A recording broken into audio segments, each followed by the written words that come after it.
ውድ የትግስቱ አልተንጉስ ፖድካስት ተከታታይ ቤተሰቦቼ ፕሮግራሜን ስለምትከታተሉትና ሼር ላይክ ስለምታደርጉት እጅግ እያመሰገንኩኝ ይህን የምትከታተሉት ፕሮግራም ጠቃሚ ነው ብላችሁ ካሰባችሁና እንዲሁም ደግሞ የሚመለከታቸው ሰዎች ብልክላቸው የበለጠ ተጠቃሚ ይሆናሉ ብላችሁ የምታስቡት ወዳጅ ዘመድ ጓደኞች አጠገባችሁ ካሉ ይህንን ፕሮግራም ላይክ ሼር ሰብስክራይብ በማድረግ ቤተሰብ እንድትሆኑ እጠይቃለሁኝ። አመሰግናለሁ። ሰናይት ተመስገን በአዲስ አበባ ዩኒቨርሲቲ የመጀመሪያ ዲግሪ በሶሺዮሎጂ፣ ሁለተኛ ዲግሪ ማስተርስ በካውንስሊንግ ሳይኮሎጂ በትራውማ ፎከስ ቴራፒ ላለፉት 10 ዓመታት ከተለያዩ ደንበኞች ጋር ሰርታለች። እንዲሁም በጦርነት የተጎዱ ወገኖቻችንን በተለያዩ ሀገራችን ክፍሎች በመጓዝ የትራውማ ሂሊንግ አገልግሎት እየሰጠች ትገኛለች። ቅድስት ሙሳ ባለትዳርና የ4 ልጆች እናት፣ የስነ ልቦና ሕክምና አገልግሎት ተጠቃሚ። አብራችሁን ቆዩ። ሰላም። ቤት ለመግዛት ፈልገው የግንባታውን ሂደት መቆየት አሳስቦታል? እንግዲያውስ ቴምር ሪል ስቴት ከዚህ በፊት ከ7 በላይ ሳይቶችን ሰርቶ ብዙዎችን የቤት ባለቤት አድርጓል። አሁን ደግሞ ከአያት አደባባይ ፊት ለፊት ግንባታውን 80% የደረሰ አፓርትመንት በ3 አይነት የክፍያ አማራጭ ከ35% የሚደርስ ልዩ ቅናሽ ይዘንሎት መጥተናል። አሊያም ምርጫዎት በውቢቷ መንደር በሆነችው ፒያሳ ሊሴ ገብረ ማርያም ትምህርት ቤት ጀርባ ከስቱዲዮ እስከ ባለ 3 መኝታ በ10% ቅድመ ክፍያ ከ480 ሺህ ብር ጀምሮ እንዲሁም የንግድ ሱቆችን በፒያሳና በጋርመንት ከ900 ሺህ ብር ጀምሮ የሱቅ ባለቤት መሆን ይችላሉ። ቀድሞ ለሚመጡ ለ10 ደንበኞቻችን ታላቅ ቅናሽ አዘጋጅተንሎታል። ለበለጠ መረጃ ከስር ባለው ስልክ ቁጥር ይደውሉልን። እናመሰግናለን። ቅድስትና ሰኒ እንኳን ደህና መጣችሁ። እንኳን ደህና ቆያችሁ። ሰኒ እንኳን በቃ በጣም ቤተኛዬ አይደለ? በተደጋጋሚ ከክላይንቶችሽ ጋር በጣም ነው የምትጎበኝኝ። በጣም ነው የማመሰግነው። ኮሊግ ነን፣ አብረን ነው የምንሰራው። አብረን ብዙ ነገሮች የስራ ጉዳዮች ስፔሻሊ በጣም እንማከራለን።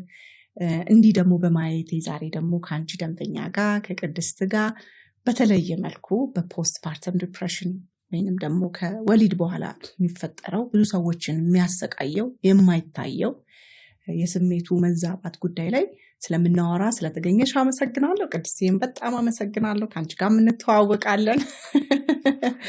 በዚህ ጉዳይ ብቻ ባይሆንም ግን ከዚህ ጉዳይ ውጪም ደግሞ በማህበራዊ ህይወት እንተዋወቃለን እና ደግሞ ደፍረሽ እኔ ከዳንኩኝ እኔ ደህና ከሆንኩኝ ብዙ እናቶች ደግሞ ደህና መሆን አለባቸው፣ ብዙ ሴቶች ደህና መሆን አለባቸው ብለሽ ደግሞ እዚህ ድረስ ስለመጣሽ በጣም አድርጌ አመሰግንሻለሁ በተመልካቾቼ ስም። እኔም አመሰግናለሁ ስለጋበሽኝ ቲጂ። እኔም በጣም አመሰግናለሁ። የሚገርመው ነገር ከዚህ በፊት የሰራኋቸው ፖድካስት ፕሮግራሞች ላይ አንዳንድ ጊዜ ኮሜንቶችን ያው ሪቪው እናደርጋለን። በተለይ ደግሞ የሶሻል ሚዲያ ማናጀር ቲም ሪቪው ይደረጋል እና አንዱ ትልቁ ከተጠየቅነው አንደኛው ጥያቄ ውስጥ ፖስትፓርተም ዲፕሬሽን ከወሊድ በኋላ ስላለው ጉዳይ ቲጂ ለምን አይወራም፣ ለምን ባለሙያ አጋብዥም የሚል አይነት ጥያቄ መጥቶልናል።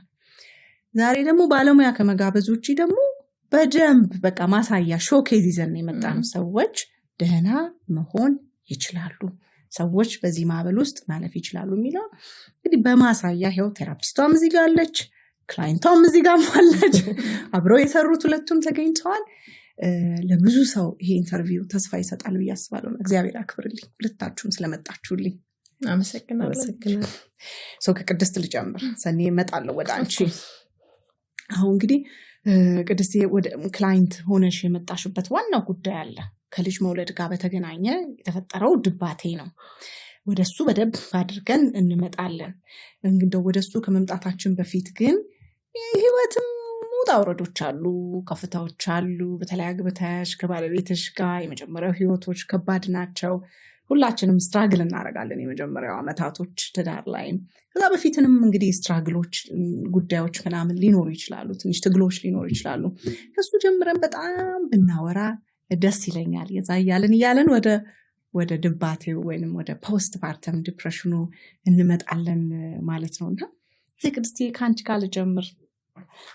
እሺ፣ ለምን ቴራፒ? ለምን መጣሽ? ሰኒ ለምን አገኘሻት? ምን አስፈለገ? እሺ፣ ያው ሰኒ ጋር ከመምጣቴ በፊት የኛው ወሊድ 4ኛ ልጄ ናትና ከዛ በፊት 3 ልጆች አሉኝ። 3 ወንዶች ልጆች አሉኝ። ለጋብቻም ኤርሊ ነው ያገባሁት። ወደ 15 ዓመት አካባቢ ነው ያገባሁት። የመጀመሪያ ልጄ በ16 ዓመት የወለድኩት። እዚህ አሁን ኦልሞስት 22 ዓመት አካባቢ ልጅ አለኝ፣ ወንድ ልጅ የመጀመሪያ ልጅ። እና ያው ትዳርን በጣም እርሊ እንደመጀመሪያ ብዙ ቻሌንጆች ይኖራሉ። በጣም ብዙ ገና ተማሪ ነበር። ተማሪ 7ኛ ክፍል ተማሪ ነበር። 7 ወደ 8 ሳልፍ ነው ያው በእርግዝናሙ በምናምን ምክንያት 8ን አቋርጬ ቀጥዬ ነው ከዛ በኋላ ነው ትምህርት ህይወት ኮሌጅም መሳሰሉትን የጨረስኩት። መምህርም ነበር አስተማሪ። እና ያው እንዳልኩሽ ነው ከልጅነት ጀምሮ ነው ትዳር ውስጥ የገባሁትና ማቀው ነገር የለም ስለ ትዳር ያናህል ዕውቀቱ ግንዛቤው ምናምን የለኝም። መውለድ ልጅ ማሳደግ ምንም ማቀው ነገር የለም። አጋጣሚ ለሰኒም በቀደም እየነገርኳት ነበረ። ባለቤቴም በዚህ አጋጣሚ ሲያይ ያስታውሰዋል። ልጅ ከወለድኩ በኋላ ልጅ ዓመት ይሁን 2 ዓመት ልጅ ሆኖ እሱ የጤና ባለሙያ ነው። እኔ ቤት ነበርኩ ልጅ ለማሳደግ ያኔ ቤት ውስጥ ያው እንደ ሚስት ወጥ ሰርተሽ እንጀራ ምሳ አዘጋጅተሽ ቡና አቅርበሽ መጠበቅ ይኖርብሻል። እኔ ግን ያው ምንድነው ሰው ቤት ቁጭ ብዬ ነው የጠበቅኩት ቀን እኔ ራሴ አረሳው። ጎረቤቶች ቤት እያወራው እየተጫወትኩ ከልጄ ጋር ምሳል ተሰራ ምን አላለብና አጋጣሚ መጣ ምሳ ሰዓት ያው ምንም አላለም። እሱ በባህሪው ዝምተኛም ነው ያናል እንትን ሰው አይደለም። ሰዎቹ ቤት መሳችንን በላን ቡና ጠጥተን ምናምን እሱ ወደ ስራው ሄደ ማለት ነው። እንደዚህ አይነት ገጠመኞች አሉ። ከልጄ ጓደኞች ጋር መጫወት የመሳሰሉት ወደ ኋላ አብረውኝ የነበሩ ምትመጪ ወደ ቤት ባልሽ መጣል ተብለሽ እናትሽ መጣለች አይነት እንደዛ አይነት ያቋሉ ጓደኞቼ አዛ በወቅቱ አብረውኝ የኖሩ ሰዎች ያውቃሉ የነበርኩበትን እድሜው የሚያመጣብሽ ነገር በዛ እድሜ ምናልባት የምትጫወችበት የምትማሪበት በቃ ይሄው ነው የኛ ልጆች አሁን እኔም ያንቺም ልጅ ያሉበት እድሜ ከዛ ትንሽ 1-2 እድሜ አመት ይበልጥ ነው ያልኩሽ እድሜና በዚህ እድሜ ላይ ያው መማር ቤተሰብ የሚያዝሽ ነገር መስራት መብላት መጠጣት መጫወት ነው። ከዛ አልፌ እኔ አግብቼ ወልጄ እንግዲህ ለልጄም እናት ሆኛለሁ ማለት እንግዲህ ያው ብቁ ሆኜ እናትነት አላሳልፍ ያንን ልጄ ነው ያንን እንትን ሊሰጠኝ የሚችለው ግን ከባድ ነበር። ማሰብ ይችላልው ማንኛውም ሰው ማሰብ የሚችል ይመስለኝ ከባድ ነው። በዛ እድሜ ላይ በ16 ዓመት 17 ዓመት ልጅ ማሳደግ ስለ ቤት ወጪ ስለ አስቤዛ ስለ ተለያዩ ነገሮች ማሰብ ልጅን ትሪት ማድረግ ማሰብ በጣም ከባድ። በወቅቱ ግን ይሄ አሁን የተሰማኝ ስሜት አልነበረኝም። እንግዲህ ልጅነቱ ሸፍኖት ይሆን ብዬ አስባለሁ። የድባቴው ስሜት ምናምን አልነበረም። ወለድኩ እናቴ ቤት ነው 40 ቀን የታረስኩ ክርስትና አስመስቼ ወደ ራሴ ቤት ገባሁ። ሳይሆት ቀጠለ እንደሱ እያለ እየቀጠለ ከነበርንበት ክፍለ ሀገር ነው የተወለድኩበት አርሲ ክፍለ ሀገር ነው። ከዛ ወተን መጣን ወደ አዲስ አበባ መኖር ጀመር ማለት ነው ከባለቤቴ ጋር። እሱ ስራ ያዘ እኔም ያው ተማርኩ ተመረኩ።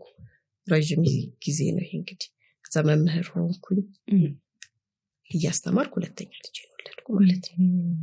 እሺ ሁለተኛ ልጄን ወለድኩኝ። ያው ከተማ ገብተናል። በፊት ገጠር ነበር ከተማ ገብተናል። የከተማ ህይወት ደግሞ ቻሌንጂንግ ነው። ትራንስፖርቱ ኑሮ በራሱ ብዙ የሚከብዱሽ ነገሮች አሉ። እነሱም እያሉ ያው ሁለተኛው ልጅ ሲሆን ተወሰነ ይናል ማይነር የሆነ ስሜቶች ነበር። እንዲሁ መደበር የሆነ ነገር ማስጠላት ቤት ውስጥ ካሉ ሰራተኞች ጋር ትንሽ ኮንፍሊክት ነገሮች ማለት ነበር።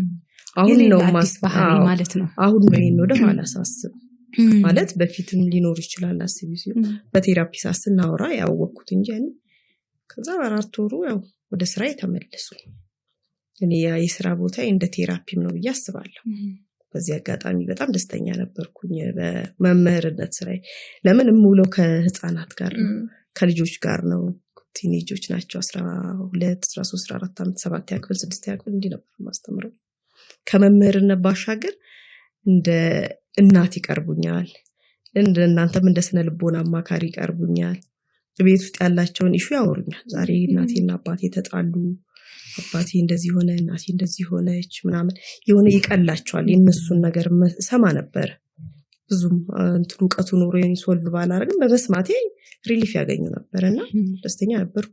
በጓደኞቼ ጋር ደስተኛ ነበርኩና ያ ያልኩሽ ስሜትም ሁለተኛ ልጅ ላይ ተሰማኝ። ወደ ስራ ስወጣ ብዙ አልቆየም። ስራ ውስጥ ገባሁ፣ እንቅስቃሴዎች መጡ። በቃ ዛጋ ከልጆቹ ጋር ያለሽ እንትን አለ ብዙም በቃ የሆነ ጠፋ ከሆነ ጊዜ በኋላ ከወራት በኋላ እንዲህ ማለት የቆየ አይደለም። አሁን ላይ ሳስበው እንዲህ ይሄም ከዛ የመጣ ነው ብዬ ነው እንጂ በዛ ልክ ማስተዋወሰው አይደለም። ያው እንዳልኩሽ ስራ ቦታዬ ላይ ከጓደኞቼም ጋር ጥሩ መስሪያ ቤት ነበር የምሰራው። ስታፉም ተማሪዎቹም ጥሩ ጊዜ ነበርኝና እዛ ሶስተኛ ልጅ ደግሞ ተደገመ ማለት ነው። ወንድ ልጅ እሱም መጣ። አሁን 6 አመቱ ነው። የሱ ጊዜ በትክክል በቃ ነበር ዲፕሬሽኑ፣ ግን ለማንም አልነገርኩም። በትክክል ነበር።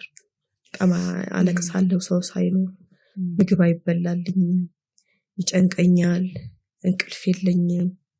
በቃ በደንብ ነበር፣ ግን ለማንም አልነገርኩም። ኢቭን ባለቤቴ በአሁኑ ነው ያወቀው እንጂ ያን ያላወቀ ደብቅ ነበር። እናቴ ነበረች ልታርሰኝ መታለች። እናቶች ሲያርሱ ያው ይሰራሉ፣ ቢይሉሻል ካልበላሽ ለምን አትበይም ነው። መብላት አለብሽ፣ ማጥባት አለብሽ፣ መጠጣት አለብሽ፣ ማጥባት አለብሽ። እኔም ራሴ ምን እንደሚያስለቅሰኝ ስለማላቅ ራሴም እንኳን አፍራለሁ። ምን ሆኜ ነው ምን ሆኛለሁ እላለሁ። ምን ሆኜ ነው? ምክንያቱም ብዙ ነገር የተሟላ ነው ቤት ውስጥ። እግዚአብሔር ልጅ ሰጥቶኛል፣ ጤነኛ ልጅ ይዘሽ ግን ቁጭ ብለሽ ልጅ ላይ ማልቀስ ምን እየተከናወነ እንደሆነ እኔም አላቅም። ግን ነበር ጸበል በመሄድ እንደዚህ አንዳንድ ነገሮችን በማድረግ ቀጠለ። ከዛ ምኑ ቀጠለ መሰለሽ? ይሄ ማልቀሱ፣ ድባቴው አይነት ስሜቱ ወደ ስራ ስገባ አሁንም እንዳልኩሽ ከ5 ወር በኋላ ቀነሰ።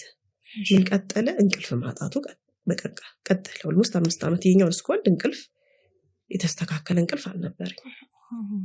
ማታ ተኛለሁ ለማንኛውም ሰራውን ሰርቼ ምንም አድርጌ 4 ሰዓትም 5 ሰዓትም ከተኛው 8 ሰዓት በቃ በተመሳሳይ ሰዓት እነቃለሁ። ከዛ ይነጋል። ቀጥዬ ነገ ደግሞ ስራ ሄዳለሁ። ያው ቀንሽ በዛ ደግሞ ይረበሻል ማለት ነው። ለሊት እንቅልፍ ከሌለ ቀንሽ ጥሩ አይሆንም። ከዛ እዚች አካባቢ ላይ የምታቃጥለኝ ነገር ነበረች ጭንቅላቴ እዚህ ጋር ለብቻ ለይቱ።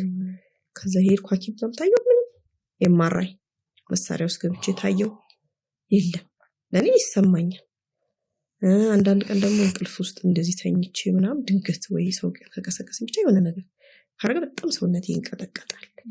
ተወሰነ ብቻ 1 ደቂቃ ቢሆን 30 ሰከንድ ሰውነቴ በጣም ሼክ አድርጎ ምናምን ባለቤቴ ካለም እንደዚህ ይዞኝ ወደ ራሱ ምናምን ጸልዮ ይመለሳል። ይሄ የቀጠለ ነው የምልሽ። እቺ እዚህ ጋር የምታቃጥለኝ ነገር እንቅልፍ ማጣቱና ይሄ ሲዘር ነገሩ ነበር። እዛ መሀል ያው እንዳልኩሽ እኔ ያው በስጋ እህቶች አሉ፣ የአባቴ ልጆች አሉ። ያው የሉም ማለት ሚዲያ ላይ ስለሆነ የሉም ባልልም፣ በአካል ግን አብረን እንደዚህ እንደ እህት ኢንቲሜት ሆነን አብረን አድገን እህቴ ብዬ እንደዚህ ማዋያት ማማክራት ስለሌለኝ እንደሌለኝ ነው የምቆጥረው። እኔ ወንድሞቼ ናቸው ያሉት አብረው። ሴት ልጅ ፈልግ ነበር፣ ቁጭት ስለነበረኝ በቃ ሴት ልጅ ጋራ እንደ እህት ሆኜ ለመኖር በጣም እፈልግ ነበር፣ እጸልይም ነበር። መጨረሻ ላይ ሴት ልጅ አገኘሁ ማለት ነው። ከዛ በጣም እርግዝናዬ በጣም ደስተኛ የሆነ እርግዝናን ያው በመሀል ያው ባለቤቴ በጣም የስራ ሰው ነው። በጣም ብዙ ስራዎችን ይሰራል። በዛም በዚህ ብቻ ላይ የራሳችን ቢዝነስ ኖረን ማስተማሩን ተውኩኝ። እዛ እሱን ማገዝ ጀመርኩ ማለት ነው በስራ። በዚህ መሀል ነው ልጄ የተረገዘችው። ስለዚህ በቃ ስራ ቦታዬም ላይ በጣም ደስተኛ ነኝ። በኋላ ጾታ ሳውቅ ደግሞ የበለጠ ደስተኛ ሆንኩኝ እና በጣም ብዙ ቅድመ ዝግጅቶች አረግ ነበር ልጄን ለመቀበል። ያው ቤቱን ከማሳመር፣ እቃዎችን ከመግዛት፣ ልብሶችን፣ ፒንክ ልብሶች እና ከምገልጽላችሁ በላይ ነው ኤክሳይት አድርጌ የነበረው በጣም ማለት በቃ ልጄን አመት ከ6 ወርም ምክንያቱም የራሴ ስራ ነው። የተወጣሽ የተገባሽ የሚለኝ የለም። ሰው ቁጭ ብዬ በደንብ እንዴት እንደማሳድጋት፣ እንዴት እንደሚይዛት፣ ጸጉሯ እንዴት እንደማበጥር ማለት በጣም የሆኑ ምስላችሁ ነገሮች ነበሩና በምጥ ነው ሁሉንም የምወልደው። ያው መውለጃ ቀን የደረሰ እሷንም በምጥ ወለድኩ ማለት ነው። ከዛ ያ የለመድኩት ስሜት የመጀመሪያ ቀን ሆስፒታል አርብ ቀን ወለድኩኝ። ቅዳሜ ማታ ስመጣ ጀመረኝ በቃ ያ ፍርሃት የሚለው ስሜት በቃ ማልገልጸው ፍርሃት። ምን እንደምፈራ አላቅም፣ ምን እንደሚያስፈራኝ አላቅም። ማለት ብዙ ነገሮች ሙሉ ነው። በለቱ ራሱ ያኔ እንትኑ ሳስታውሰው በጣም ብዙ ሰው ነበረ ቤት ሊቀበለኝ የመጣ። በግ ታርዷል፣ ገንፎ ተሰርቷል፣ ቤቱ በጣም ያምራል እኔ ደግሞ በጣም ስወልድ ደስ የሚለኝ ፓርት የትኛው ነው? እቺ ወልደሽ ስትመጪ ቤት ውስጥ ሰው የሚቀበልሽ ነገር አለ። በጣም ነው በቃ የተባለ ማረሳት ሞመንት እሷና እንዲ ልጆችን እያጠባሽ ልጆችን ስታይ ያለው ነገርና በጣም በቃ መውለድን ደስ የሚለኝ ልል እየተባለ የምትገቢው ጭሱ ምኑ በጣም ነው የምወደው ነው እሱ ነገር ሆነ። ሲመሽ ግን በቃ መጣያ ስሜት የመጀመሪያ አብሮኝ ሶስተኛ ልጅ እኔ ጋር ነበር የሚተኛው። በጣም ክሎዝ ነን ዲጂታል እና ከዛ ወዲያ ያቺ አዲስ ስትመጣ እሱ መሄድ አለበት ሄደ። እሱ ሌላ ክፍል ሄደ። አለቀሰ፣ አብረን አለቀስ። እሱ ጀመረ ማልቀስ። መለየት የመጀመሪያ ቀኑን በቃ ከኔ ሲል ከባድ ነገር ነው። ከዛ እሱ ሲጀምር እንደ እንትን በቃ እሱ ስለሄደ ነው እና ምን አሉ ሳለቅስ ምናምን በቃ ይለምዳል ታዩ ምናምን አይነት ነገር ያው ሰው የራሱን ግምት ይሰጣል። እናቴ ደግሞ አልመጣችም አይ እናቷ ስላልመጣች ነው የሚልም ነበረ። መጀመሪያ ቀን ነው የምልሽ። እኔ ግን ያው የሆነ የምትፈሪው አለ ይመጣብኝ ይሆን ፍራቱ የሆነ ጥሎብኝ ሄዶ ጠባሳ አለ። እቺ ሶስተኛው ልጅ ላይ ለሰውም ሼር ያላረኩት እኔ ጋር ግን ጥሎት ሄዶ ጠባሳ ነበርና ያ ነገር ይመጣ ይሆን ተመልሶ እንደዛ ሊያረገኝ ይሆን የሚለው ውስጤ ራሱ መፍራት ጀመረ ማለት ነው። ከዛ በየቀኑ ያ ነገር እያደገን ይሄድ ምን አይነት ስሜት ነው የሚሰማኝ? በጣም በቃ ፍርሃት በጣም ማለት የማትገልጹ ነው ለኔ ብቻ የሚገባኝ ስሜት። አዎ ፍርሃት፣ የሆነ ባዶነት፣ ምንም ተስፋ ማጣት፣ ነገ የሚባል ነገር ተስፋ የምታደርጊያቸው ብዙ አሉ። ነገ ልጆቼን አሳድጌ አስተምሬ ልጆቼ ሲመረቁ እያንዳንዷ ቀን በተስፋ ነው የምንኖረው። እንደዛ አይነት ተስፋዎች ሁሉ ቶታሊ ጣፉብኝ። እንዳልኩሽ ፋሚሊያችን ሰፊ ነው። ባለቤቴን ዘመዶች፣ የኔም ዘመዶች ኤቭሪ ዊኬንድ እኛ ቤት ሙሉ ነው። በቃ ሁሌ ቆመው እንደሰሩ በጣም ጥሩ አጋዥም ነበረች። እኔ ግን ያ ሁሉ ነው እያለን በቃ ባዶነት ነው የሚሰማኝ፣ ብቻኝነት ይሰማኝ። ለሊት እንቅልፍ የለኝም። በጣም አለቅሳለሁ። በጣም ፈራለሁ። ያው እንደ እምነቴ ውዳሴ ማርያም ምንም ይዛለው ለኔም አይታየኝ ግን ለኔ የሚታየ ለሌላ ሰው የማይታየው ነገር አለ። እኔ የሚያስጨንቅ ስተኛ እንዲ ላይ እንደ በቃ እንደ ዱካክ እንደሚሉት በተለምዶ አይነት በጣምና ፈራለሁ መተኛቱን በራሱ ማለት ነው። በጣም አለቅሳለሁ ረጅም ጊዜ። ከዛ ምን ተስፋ አደረኩ? ያው እንደ እምነታችን ክርስትና ማስነሳትን ተስፋ አደረኩ። ክርስትና ለማስነሳት ደግሞ 80 ቀን መጠበቅ አለብሽ፣ ሴት ናት። ይሄ ሁሉ ሲሆን ግን እንዲህ ሰው ሲኖር አሁን እንደዚህ እንደናንተ እንግዳ ምናምንም ሰው እንደዚህ ካለ አይታወቅብኝ። ጫውታለሁ፣ አወራለሁ ምናምን ደስ ይልክ ሰው ገለል ሲል ወይ ማታ ወይ ደግሞ ጠዋቷ ፓርት አለች አይደለ? ሁሉም የቤቱ ያሉ ሰራተኞች ባለቤት ወንድም ልጆች ምናምን ሲወጡ ሆነች ያለች ሰዓት ያቺ ሰዓት በጣም ከባድ ሰዓት እንጂ ሰው እንዲህ ሁሌ ካለ በቃ የሆነ ሙቀት መፈለግ አይነት በቃ ሁሌም ሰው እንዲኖር አጥር መፈለግ አይነት ያኔ ምንም ፌል አላረግም። ከዛ ክርስትና በቃ በተስፋ ነበር መጠበቀው። ክርስትና ደርሶ ሞት አይመስለኝ ነበር ከዚህ ስሜት። የኔ ግን እየጨመረ ነው ሄደው። አንደኛ 6 ወር ነው ያጠባሁት ልጅ ነው ያለምንም ሌሎቹን ቀድሜ ጦጦ አስለምዳለሁ ጎዝ ወጣለሁ ወደ ስራ። አሁን ግን ስለማልወጣ ብዬ ጦጦ ብቻ ማንጠጥ ብቻ ነበር መጣ። ከዛ 6 ወር ድረስ አጠባኋት። ክርስትና ተነሳች ቆንጆ አድርገን ክርስትና የሚያምር ክርስትና ደገስን ተነሳን። የለም ለውጥ የለም። እንደውም እየጨመረ ነው ሄደው። በቃ ያው ያስጨንቀኛል፣ እፈራለሁ፣ ብቸኝነት ነው የሚሰማኝ። በኋላ ላይ ምን አይነት ስሜት በጣም በቃ መሞት። ምክንያቱም እኔ ምንም ተስፋ ከሌለኝ ለቤተሰቦቼም አልጠቅምም፣ ለልጆቼም አልጠቅምም ማለት ወደ አይምሮ የሚመጣው ነገር እንደዛ አይነት ነገር በቃ በሞት ባርፍ አንሻለኝ የሚል ስሜት ውስጥ ገባው። ከዛ ደግሞ ሌላ ፔኖች መጡ። እዚህ ማጅራቴ ላይ ያመኛል፣ በጣም ማጅራቴን ይዘኛል፣ በጣም ውስጥ እግሬ በጣም ይቃጠላል። ከዛ እንደቆሰለ የሆነ ሰዓት ቆሰለ እንደዚህ የሚላጥ አይነት እንዲህ እንትን ሆነ። እሄዳለሁ ሐኪም ቤት እሄዳለሁ። እነዚህ ነገሮች ሳይ ደሜን ስለካ ሰላም ነው። የነርቭ ችግር ይሆናል ተብሎ ታየው፣ ሰላም ነው። ውስጥ እግሬም ታየ። የቆዳ ሐኪም በቃ አሪፍ የተባለ ሐኪም ጋር ሄደ። ምንም ግሽ ድርቀት አለበት በቃ ሞይስቸራይዝ አድርጊው እንጂ ምንም ሰላም ነው። ለኔ ግን ስቃይ ነው። በጣም ነው የሚያቃጥለኝ፣ በጣም ነው የሚያመኝ። ሐኪሞች ማግኘት አልቻሉም። ከዛ ደግሞ ምንም የለም ምንም የለም። ይሄም የነርቭ በጣም ተመረመርኩ እንዳልኩሽ የሆነ ሰዓት ምንም መያዝ ሁሉ አቃተኝ። እንዲህ ማንኪያ ማሊዝም ልጄንም ማጥባት አቃተኝ። ይሄ ሞስት በቃ እምቢያል በዚህ በኩል ግራ እጅም ግራ እግሬ ከዛ ያለው ወደ 5 ወር በቃ 6 ወር እየሆነ ሲሄድ ያው በዚህ መሃል ባለቤቴ በጣም ነው ሰፖርት የሚያደርገኝ በጣም ነው የሚያግዘኝ። በጣም ያው ጠዋት ተነስቶ እናቴም ብትኖር አብሮ ሰርቶ ቁርስ አምጥቶኝ 4 ሰዓት ደውሎ በላችሁ ወይ ብሎ ምሳ ሰዓት መተው ቤት በልተው 11 ሰዓት ነው የሚገባው። በዚህ ይሄ ነው ሩቲኑ እሱ። በጣም ብዙ ኃላፊነቶች አሉበት። በዛ መሃል ሁሉ ግን ያው በጣም ብዙ ስልክ ነው የሚያስተናግደው ከስራው ባህሪ የተነሳ እኔን አይረሳም። ይደውላል የምታገለግለን ልጅ ጋር አጋዣችን ጋር ይደውላል። በላቸው የጠጣቸው ከእናቴም ጋር ኮሙኒኬት ያደርጋል። እሱ በጣም እንትን የሚያደርግ እሑድ ቅዳሜ ከሆነ ደግሞ ቤት አብሮ ነው የሚሆነው ያግዘኛል። ግን ያው ያየው ነገር አለ ገብቶታል። ግን ቀድሞ እሱን ተማረክ ስላልፈለገ አይዞሽ ይላል። ያው በቃ አይዞሽ የሚለኝን ነገሮች እዚህ ጋር ብናግሽ በቃ ይሄ እንደ ክረምቱ ሰጂው ክረምት ሲሆን ጭጋግ አለው ወጀብ አለ የሆነ የሚያስፈራ ጨለማ ነገር አለ ጭቃ አለ በቃ እና የሚያስጨንቅ ማይምሮን ሚዝ ነገር አለው ክረምት። ቀጣይ ግን በጋ ይመጣል። ስለዚህ አንቺን በጋ ይመጣል አይዞሽ ይለኝ ነበር። ግን አሁን ላይ ነው እንጂ አንዴ ምንም ሴንስ አይሰጠኝም። እኔ አይዞሽ በቃ ምንም ያልተረዳኝ አይርጌ ነው ማስብ ያልፋል አይዞሽ ይላል። እንጸልይ ጸሎት ይጠፋብኛል። እኔ መሀል ላይ ይጠፋብኛል። አባታችን ነው ብዬ ቀጥሎ ያለው ነገር እኔ ይጠፋብኛል። በቃ አቆማለሁ መልሳለሁና በቃ ብቻ ከባድ የሆነ ጊዜ አሳለፍኩና ይጠይቀኝ ነበር ቲጂ። በአጋጣሚ ከቲጂ ጋር አንድ ግቢ ነው የምንኖረው። መኖሪያ ግቢያችን አንድ ነው ጎረቤት ነንና ልንገራት ሲለኝ አልፈልግም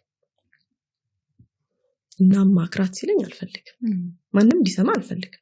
አሁን ላይ ነው ሰው መናገር የጀመርኩት እንጂ ማንም እንዲሰማብኝ አልፈልግም። ስለዚህ ለቲጂማ አይነገር በአቅሙ የሚችለውን ያነበበውን ጎግል ያደርገው እግዘኛል ወክ እንድናረግ ሻይ እንድንጠጣ ምናምን እዛ አንድ ቀን ሻይ እየጠጣን ጠይቀኝ በቃ ምንድነው የተሰማሽ? ምንም ተስፋ አይታየኝም በጣም የሚጨንቀኝ ምንም ነገር ስለነገ እያሰብኩ አይደለም አንብዬ አለቀስኩ። በቃ አይዞሽ ምናምን አለ። ማልቀሱ እንዳልኩሽ ቤት ውስጥ ኤቭሪዴይ ነው ያለው። እያንዳንዱ ሌሊት ላይ ሙሉ ሌሊት ያለ ማጋነን ሙሉ ሲነጋ ያየንበት ቀን አለ። እኔ ሳለቅስ እሱ ሲያባብለኝ በመሃል ልጄን ሳጠባ ስታጠብ ሳለቅስ በቃ እንደዚህ ሰማይና ምድሩ ተላቀቀ ማለት ነው። የነጋበት ቀን አለ በትክክል። ሌላው ደግሞ ያው ግማሽ ላይ በጸሎትም በመዝሙርም እንቅልፍ እየወሰድሽ እየተነሳው ማለቅሰው እንደተጠበቀ ሆኖ በዛ ሂደት እያለን ያው እሱም እያበረታታኝ ወክም እያረግን መውጣት መግባትም ጀመርኩ ክርስትና ስለተነሳች። በዚህ አጋጣሚ ደግሞ ጎረቤታችን ፀጉር ቤት አለች የቲጂም ልጆቿም ደንበኛ መሲ አመሰግናታለሁ። እሷም አንዱ ቴራፒ ናት። ሄዳ አታውቅም እሷ ምን እንደሆንኩና ሄዳለሁ በጣም እንጂ ሲጨነቅ ይዤ አራስ ናት እያጠባው ሹሩባ አሰራል ጎበዝ ትለኛለች። እሷ እኔ ያለፍኩ ያለሁበት ነገር አታውቅም። ይሄዳለሁ እዛ ማለት የሆነ ሰዓት ገዛለሁ ማለት ነው። ያ ስሜት ሲመጣ ይሄ በተለይ ራስሽን አጥፊ ሙቺ የሚል ነገር ሲመጣ ታገላለሁ እኮ ከራሴ ጋር። ከዛ ስሜት ለመውጣት ምንድነው ማረጋው? ይሄዳለሁ ፀጉር ቤት ሄዳለሁ። በቃ ፀጉሬን ያጥቡኛል እንትን እረጋለሁ ይሰሩኛል ሹሩባ መስራለሁ ምናምን። እግዚአብሔር ይመስገን ደግሞ ቤታችን አጠገብ መቤታችን አለች። እዛም ሄዳለሁ ጸሎት አረጋለሁ ማለት በግሌ ሞከርኩ። ጎግሉን ታዩ በጣም ነው ማረጋው። ዲፕሬሽን እንዴት ያረጋል እንዴት ይወጣል ምናምን በጣም ታነብልሽ ምን አትወጪው በቃ ዝም ብለሽ የሆነ የቁልቁለት ሩጫ ኤቭሪዴይ ነው ማለት ማታም ቀንም ነው እኮ ማነበው። የሆነ ስልክ ይዤ ካየሽኝ እኔ ስለ ዲፕሬሽን እያነበብኩ ከዛ እንዴት ነው የሚወጣው ምንድነው ምን አይነት ባህሪ ያሳያል ስንት ጊዜ ይቆያል እንዴት ምን አይነት ኤክሰርሳይሶች ምን ይደረጉ ማልሞክረው የለም ግን የለም ለውጥ የለም። እኔ ማለት እየጨመረ ነው ሄደው ስሜቱም የተስፋ ማጣቱም እየባሰብኝ ነው ሄደው። አጋጣሚ ሆኖ በቃ ያው ልጄን ፀሐይ አሞቃለሁ እንዳልኩሽ ከልጄ ጋር ቅድም የነገርኳችሁ ነገር አለ። በጣም እንትን የነበረው ስሜቴ ልጄን ስወልድ እንዴት አይነት እናት እንደምሆን እንዴት ትሪት እንደማረጋት እንዴት እንደማጥባት እና ያ ሁሉ ከበደ።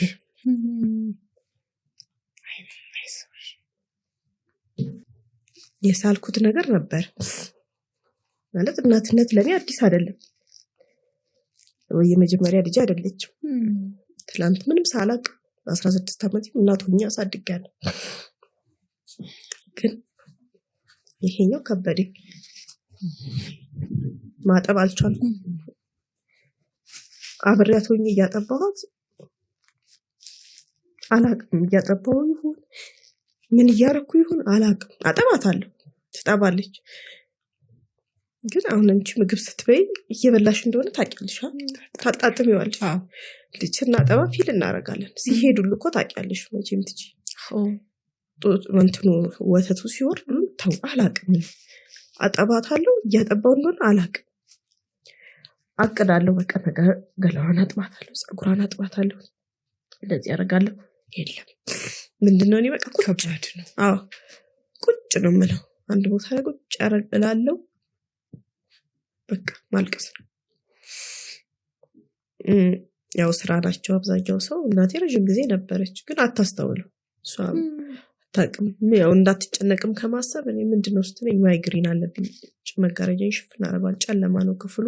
ኧረ ይሄ መብራት ምንድነው የጨለማ ማይግሪን አለብኝ። ጨለማ ብርሃን አይወድም እላታለሁ። ብርሃን አይፈልግም፣ አታብሩብኝ እላለሁ። ያው እንትን ለመጠበቅ አያበሩብኝም። አንዳንዴ ልጅቷን ይዙልኛል፣ እዛው ጨርሳለሁ፣ ታጥቤ እወጣለሁ። ብቻ ይሄ ነገር ቀጠለ ማለት ነው። ምንም ከልጄ ጋር ኮኔክት ማድረግ አልቻልኩም። ያሰብኩት ሌላ ነው፣ የሆነ ያለው ግን በህይወቴ ላይ ሌላ ነው። እኔ አሁን ላይ እንዳልኩሽ በፊት ብዙ ላይፍ አሳልፌያለሁ። በጣም ብዙ ፋይናንሻል የሆኑ ችግሮችም ነበሩበት። እንደ ማንኛውም ኢትዮጵያዊ ውጣ ውረድ ነበረ። ወደ ሙዝ ጠብቀሽ ወር ደረሰ አልደረሰ አለ። የቤት ኪራይ የሚኖርበት ጊዜ አለ። ቀላል አይደለም። 23 ዓመት ስትኖሪ እንደ አልጋ ባልጋ አይደለም። አሁን ግን እግዚአብሔር ይመስገን ሁሉ ነገር እኔ ምንም በተለይ ፋይናንስ ምንም የሚያሳስበኝ ነገር የለም። ቤተሰቤ ሰላም ነው። ልጆቼ በጣም ጤናማ ናቸው። ባለቤቴ በጣም ማንም ኢትዮጵያዊ ማንም ዓለም ላይ ያለች ሴት የምትመኘው አይነት ባል ነው ለሚስቱ። በጣም ማንም የሚፈልገው አይነት አባት ነው ለልጆቹ። ለእናቴም በጣም ጥሩ አማች ነው የሚባለው። ለቤተሰቡም በጣም ጥሩ የተወደደ ሰው ነው። ማጋነን አይደለም። ትጂ ታውቃለች። ማንም የሚያውቀን ሰው ያውቃል። ይሄ በእንደዚህ አይነት ህይወት ውስጥ እየኖር ትላንትና የሆነ ነገር ሞላ አልሞላ የሚያሳስበው ነገር በነበረበት ጊዜ ያልሆነ ነገር፣ ገንዘብ ባልነበረን ጊዜ ያለፍኩት ነገር ዛሬ ሁሉ ነገር ሲሟላ ምንም ነገር ባልጎደለበት ቤት ይሄ ስሜት ደግሞ ሌላ እንትናል ትግል ምን እየሆንኩ ነው ከራስሽ ጋር ማለት ነው። ያኛው ስሜት ይመጣል። አሁን ደግሞ ምን እየሆንኩ ነው የሚለው ደግሞ። ስለዚህ የማያልቅ ክርክር ነው። ትጀምሪያለሽ እንጂ ክርክሩ አያልቅ። በቃ ቀኑ ሙሉ ሳለቅስ ውላለሁ። እነሱ ሲመጡ የሚያዩብኝ ፊት አለ። ሰውነቴ በጣም ጨመረ። ሰው ደግሞ ከምንድነው የሚያስበው? በፊትም ወፍራም ነኝ፣ ቀጭን አይደለሁም። ከመታረስ ጋር ነው የሚያስበው። ኤክስትሪም ነው 100 ምናምን ኪሎ ነው የሆንኩት። እዚህ ጋር ይሄ በቃ ያው እንደ ቤተሰብ ደግሞ ደስ ይለዋል። በቃ በደንብ ታርሰሻል፣ ጥሩ ታርሳለች አይነት ነው የሚለው። ምን አለ እንደምበላ ምን አለ እንደምጠጣ ያውቀዋለሁ። ሰውነቴ በጣም ጨመረ። እሱ ራሱ ደግሞ ሌላ ያስጨንቀኛል። ብቻ በዛ ሂደት ውስጥ እያለ ነው ቲጂን ያገኘኋት። እሷን ያገኘሁበት አጋጣሚ እንዳልኩሽ ባለቤቴ እንዳትናገር ነው ማንም እንዳያውቅ ምናምን ነው የምለው የነበረው። ቲጂን ያገኘሁት ልጅን ፀሐይ ያሞኳት ነበር። ልጅን ፀሐይ ያሞኩ ያው ሰላም ልትለኝ የመጣችው እሷ ሰላም ልትለኝ እዚህንም ስማኝ ስትል በቃ አልቻልኩም፣ አለቀስኩ። ምንም ማለት መቆጣጠር አልቻልኩም። መጀመሪያ እንዲደበቅ የፈለኩትን ነገር መደበቅ አልቻልኩም። በጣም አለቀስኩ። ከዛ በቃ እዚህ ጋር ማልቀስ የለብሽም ሜዳ ላይ ነበርኩና አሁን ግቢ ተረጋጊ፣ ራስሽን አዳምጪ፣ እናወራለን ማለት ወዲያው ነው እሷም ወደ ቤቷ እኔም ወደ ቤቴ። ማታውን ቤቷ ጠርታኝ አወራች። የሚሰማኝን ነገር ነገርኳት። ከባለቤቴ ጋርም በግል አወሩ እነሱ። ከዛ ነው እንግዲህ ወደ ሰኒ የመጣሁት። ከዛ በኋላ ነው ሰኒ ጋር የመጣሁት። ከኦልሞስት ልጄ 5 ወር አካባቢ ጡት እየጠባች አይደል? ጡት ያለች ስልሽ ትንሽ ጡት ላይ ናት። 5 ወር አካባቢ ነው እሷ ጋር ይዤ መሄድ የጀመርኩት። ሰኒን እዚህ ጋር ትንሽ እናውራትና ካቆምሽበት ትቀጥይልናለሽ። እንዴት ነበር እሷን ስታገኛት? ለአንቺ ደግሞ ትንሽ ረፍት እንስጥሽና ውሃ እየጠጣሽ ያው ሰኒ እንግዲህ ቀደም ሲል እንዳለችው እኔና ቅድስት እንተዋወቃለን። አንድ ኮምፓውንድ ውስጥ ነው የምንኖረው። ያው መጀመሪያ ኢሞሽኗን እኔ ነኝ ማለት ያው ብዙ አፍናው ባለቤቷን ማውቀው ግን መጀመሪያ እርዳታ ፈልጋለሁ የሚለው ጥያቄ መጣው ለኔ ነው። እኛ ጋር ደግሞ በጣም የምንቀርበውን የምናውቀውን ጎረቤት ዘመድ አዝማድ አይሆንም። አዎ ብዙ አናግዝም። ስለዚህ ምን አልኳት ሰኒ የምትባል ጎበዝ ልጅ አለች በጣም ወጣት ግን ጎበዝ ሳይኮቴራፒስት አለችና ቢሞከርስ አልኳትና ፈቃደኛ ሆነች መጣች አንቺ ጋር። ስለዚህ መጀመሪያውን ነገር ነው የምጠይቅሽ ስታገኛት እንዴት ነበረ? ሳገኛት ቅድስት ማልቀስ ነበር። ታለቅሳለች ብዙ አታወራም። በመሃል የሚሰማትን ስሜቶች ትነግረኛለች። ከዛ ግን አብዛኛው ደቂቃ የሚያልቀው እንባ ነበርኩኝ። ከተሳሳትኩኝ ቅድስት ታረምኛለች። እንጠይቃትን ጥያቄዎች አሉ ለእነሱ ጥያቄዎች የምሰጠኝ ምላሽ አጫጭር ነበሩ በጣም ብዙ እንባና አጭር መልስ በጣም አጭር መልስ ማለት ነው።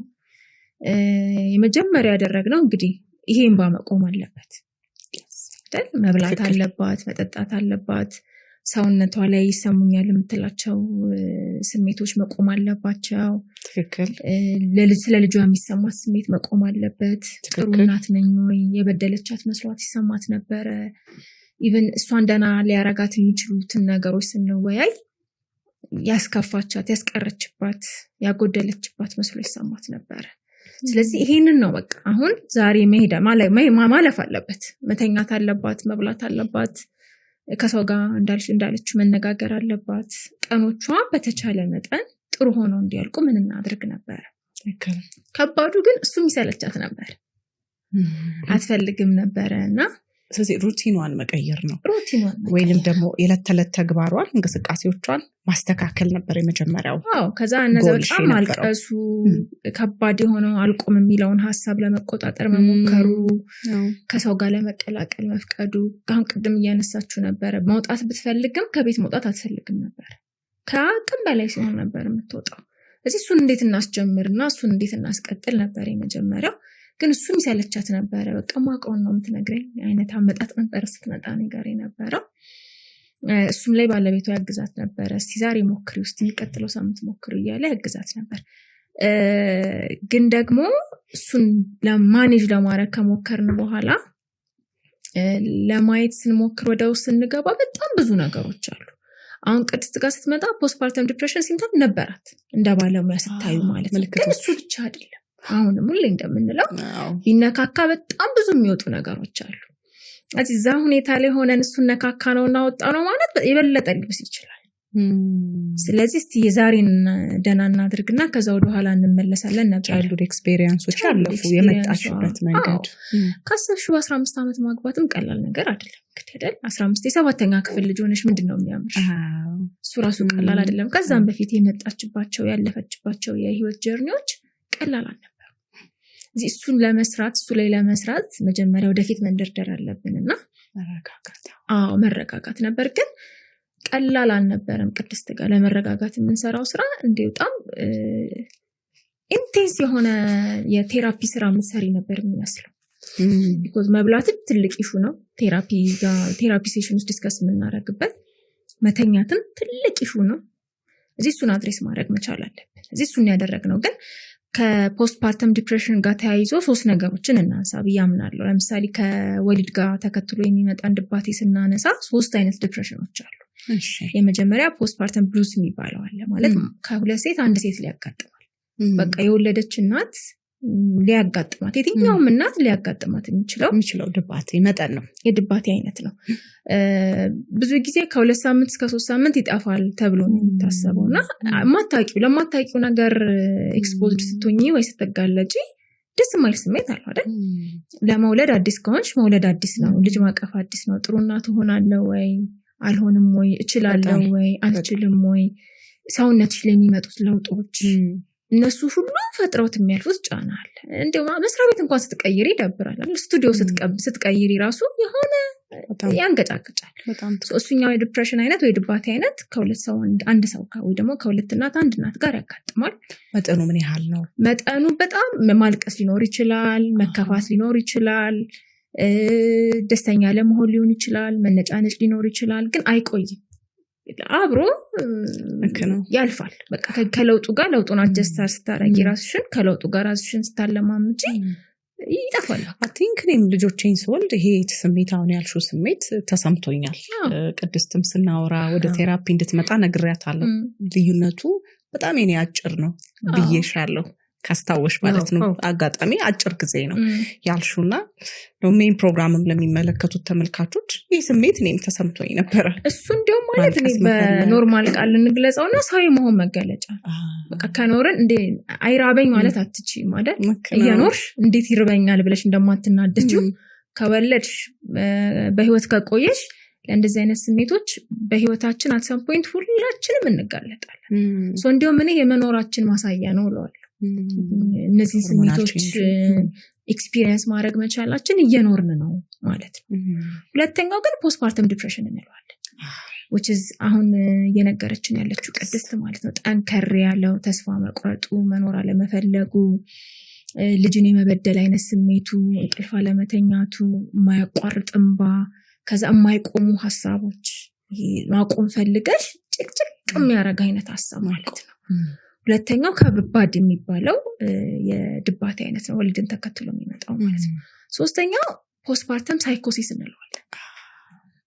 በጣም እሱኛው ደግሞ ከወሊድ ጋር ተከትሎ ለምሳሌ ሌላ ሰው የማይታየውን ነገር የሚያዩ ሴቶች፣ ሌላ ሰው የማይሰማውን ድምጽ የሚሰሙ ሰዎች ለሳይኮሲስ ለምንለው ወይ ደግሞ ከባድ ለሆነ ለአእምሮ ጤና እክል ስንጋለጥ ማለት ነው።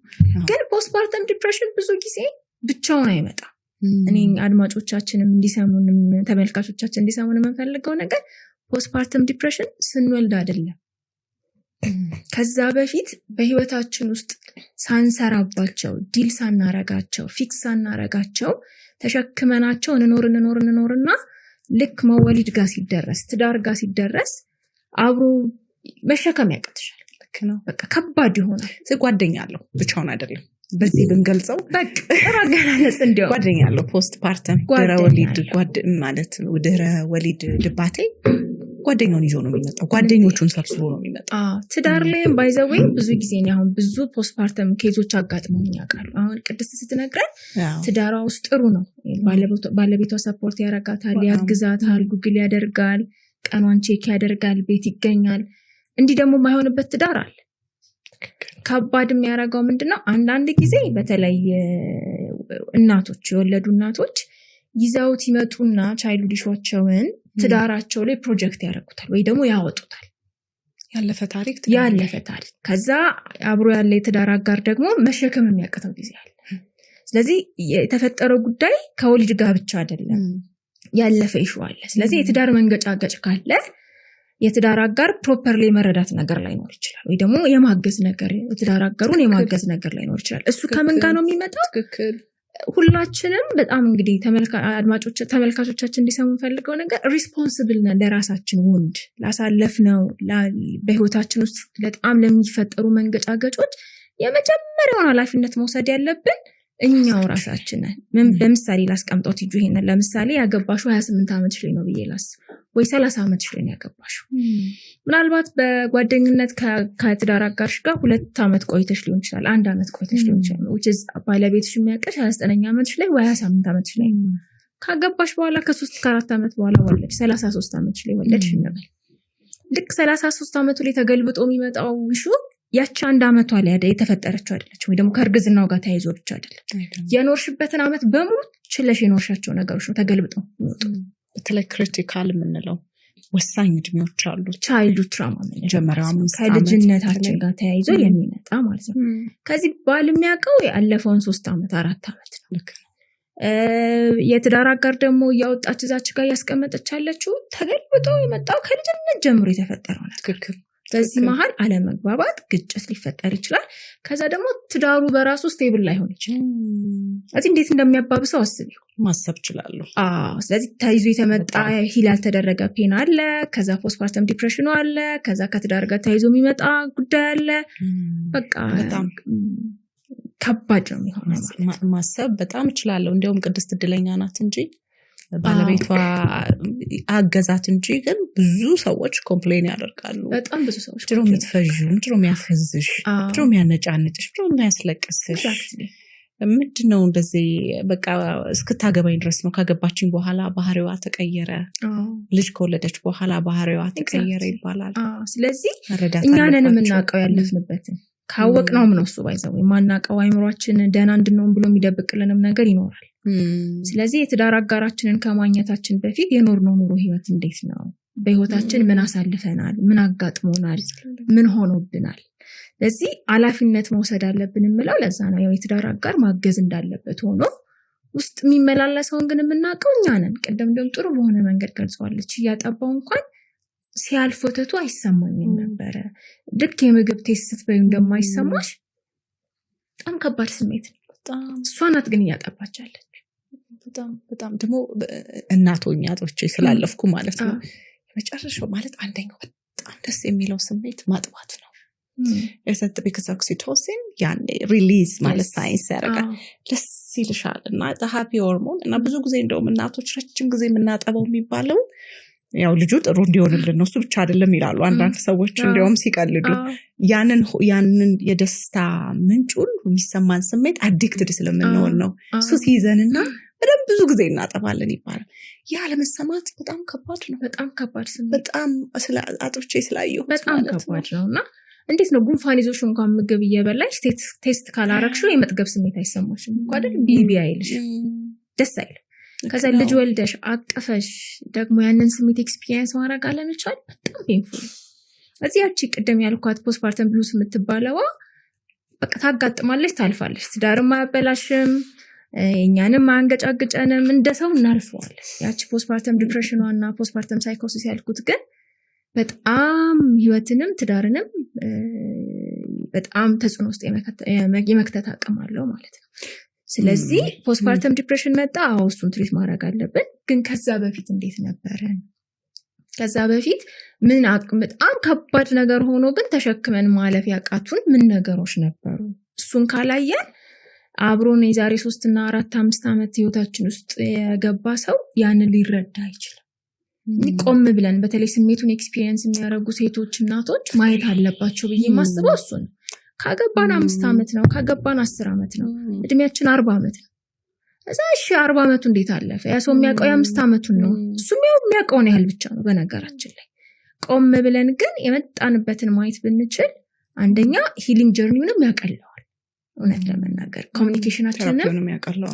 ኮሚኒኬሽናችንንም ከትዳር አጋራችን ጋር ያለውን ኮሚኒኬሽንም ኢዚ እንዲሆን ያደርገዋል ለመረዳትም ምንመች ሰው እንሆናለን አለበለዚያ ግን አንደኛው ችግር ላይ ሌላኛው እየተደራረበ መወቃቀስና ብሌም መደራረግ ነው ማለት ነው እዚህ በጣም ሪከመንድ ማድረግ የምፈልገው የትኛው አይነት ዲፕሬሽን ነው ኤክስፒሪየንስ እያደረግን ያለ ነው ከወሊድ ጋር ተከትሎ እሱን ተከትሎ ደግሞ የራሱን የሆኑት ህክምና አለው ማለት ነው ካየሽ አሁን ያልወሰደችው የፊዚካል ትሪትመንት የለም ያልታየችው ኤምአርአይ አይደል ሲቲ ስካን እዚች ጋር ያቃጥለኛል እያልሽ ነበር ቅድም በጣም ጥሩ በሆነ መንገድ ነው ስሜቶቹን ስትገልጽልን የነበረው ማለት ነው ስለዚህ ልክ ሄደን ምናልባት አካላዊ ይሆናል ብለን አካላዊ ሆነ ቼክአፕ ማድረግ ከቻልን እስቲ ከዚህ መውሊድ በፊት ምን ነበርኩ እንዴት አይነት መንገድ ነበር ታሪክን ማየት ትልቅ አስተዋጽኦ ያስፈራል ብዙዎቻችን እንፈራዋለን እንሸሸዋለን መንካት አንፈልግም የተዘጋ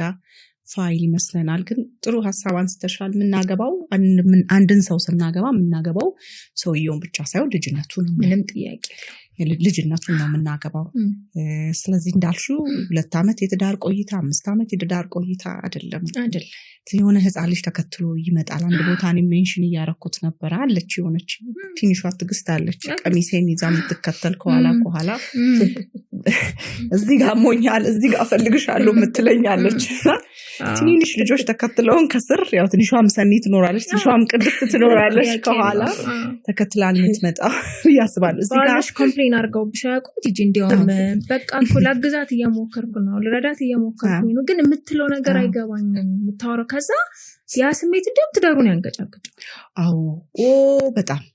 በጣም እና ደግሞ ትራውማና ከዛ ፖስትፓርተም ዲፕሬሽን ከዛ ትዳር ላይ ማለት ነው አንድ ላይ አዎ በጣም ያ የነበረሽ ኢነርጂ ስለሚቀንስ ራሴም ላይ ስላየሁት ነው። ባይዘዌይ በፊት የምትይዥበት ነገር ቤትሽንም ሊሆን ይችላል፣ ሁሉ ነገርሽን ትዳርሽን ሃንድል የምታደርጊበት ይቀንሳል፣ ይቀዛቀዛል።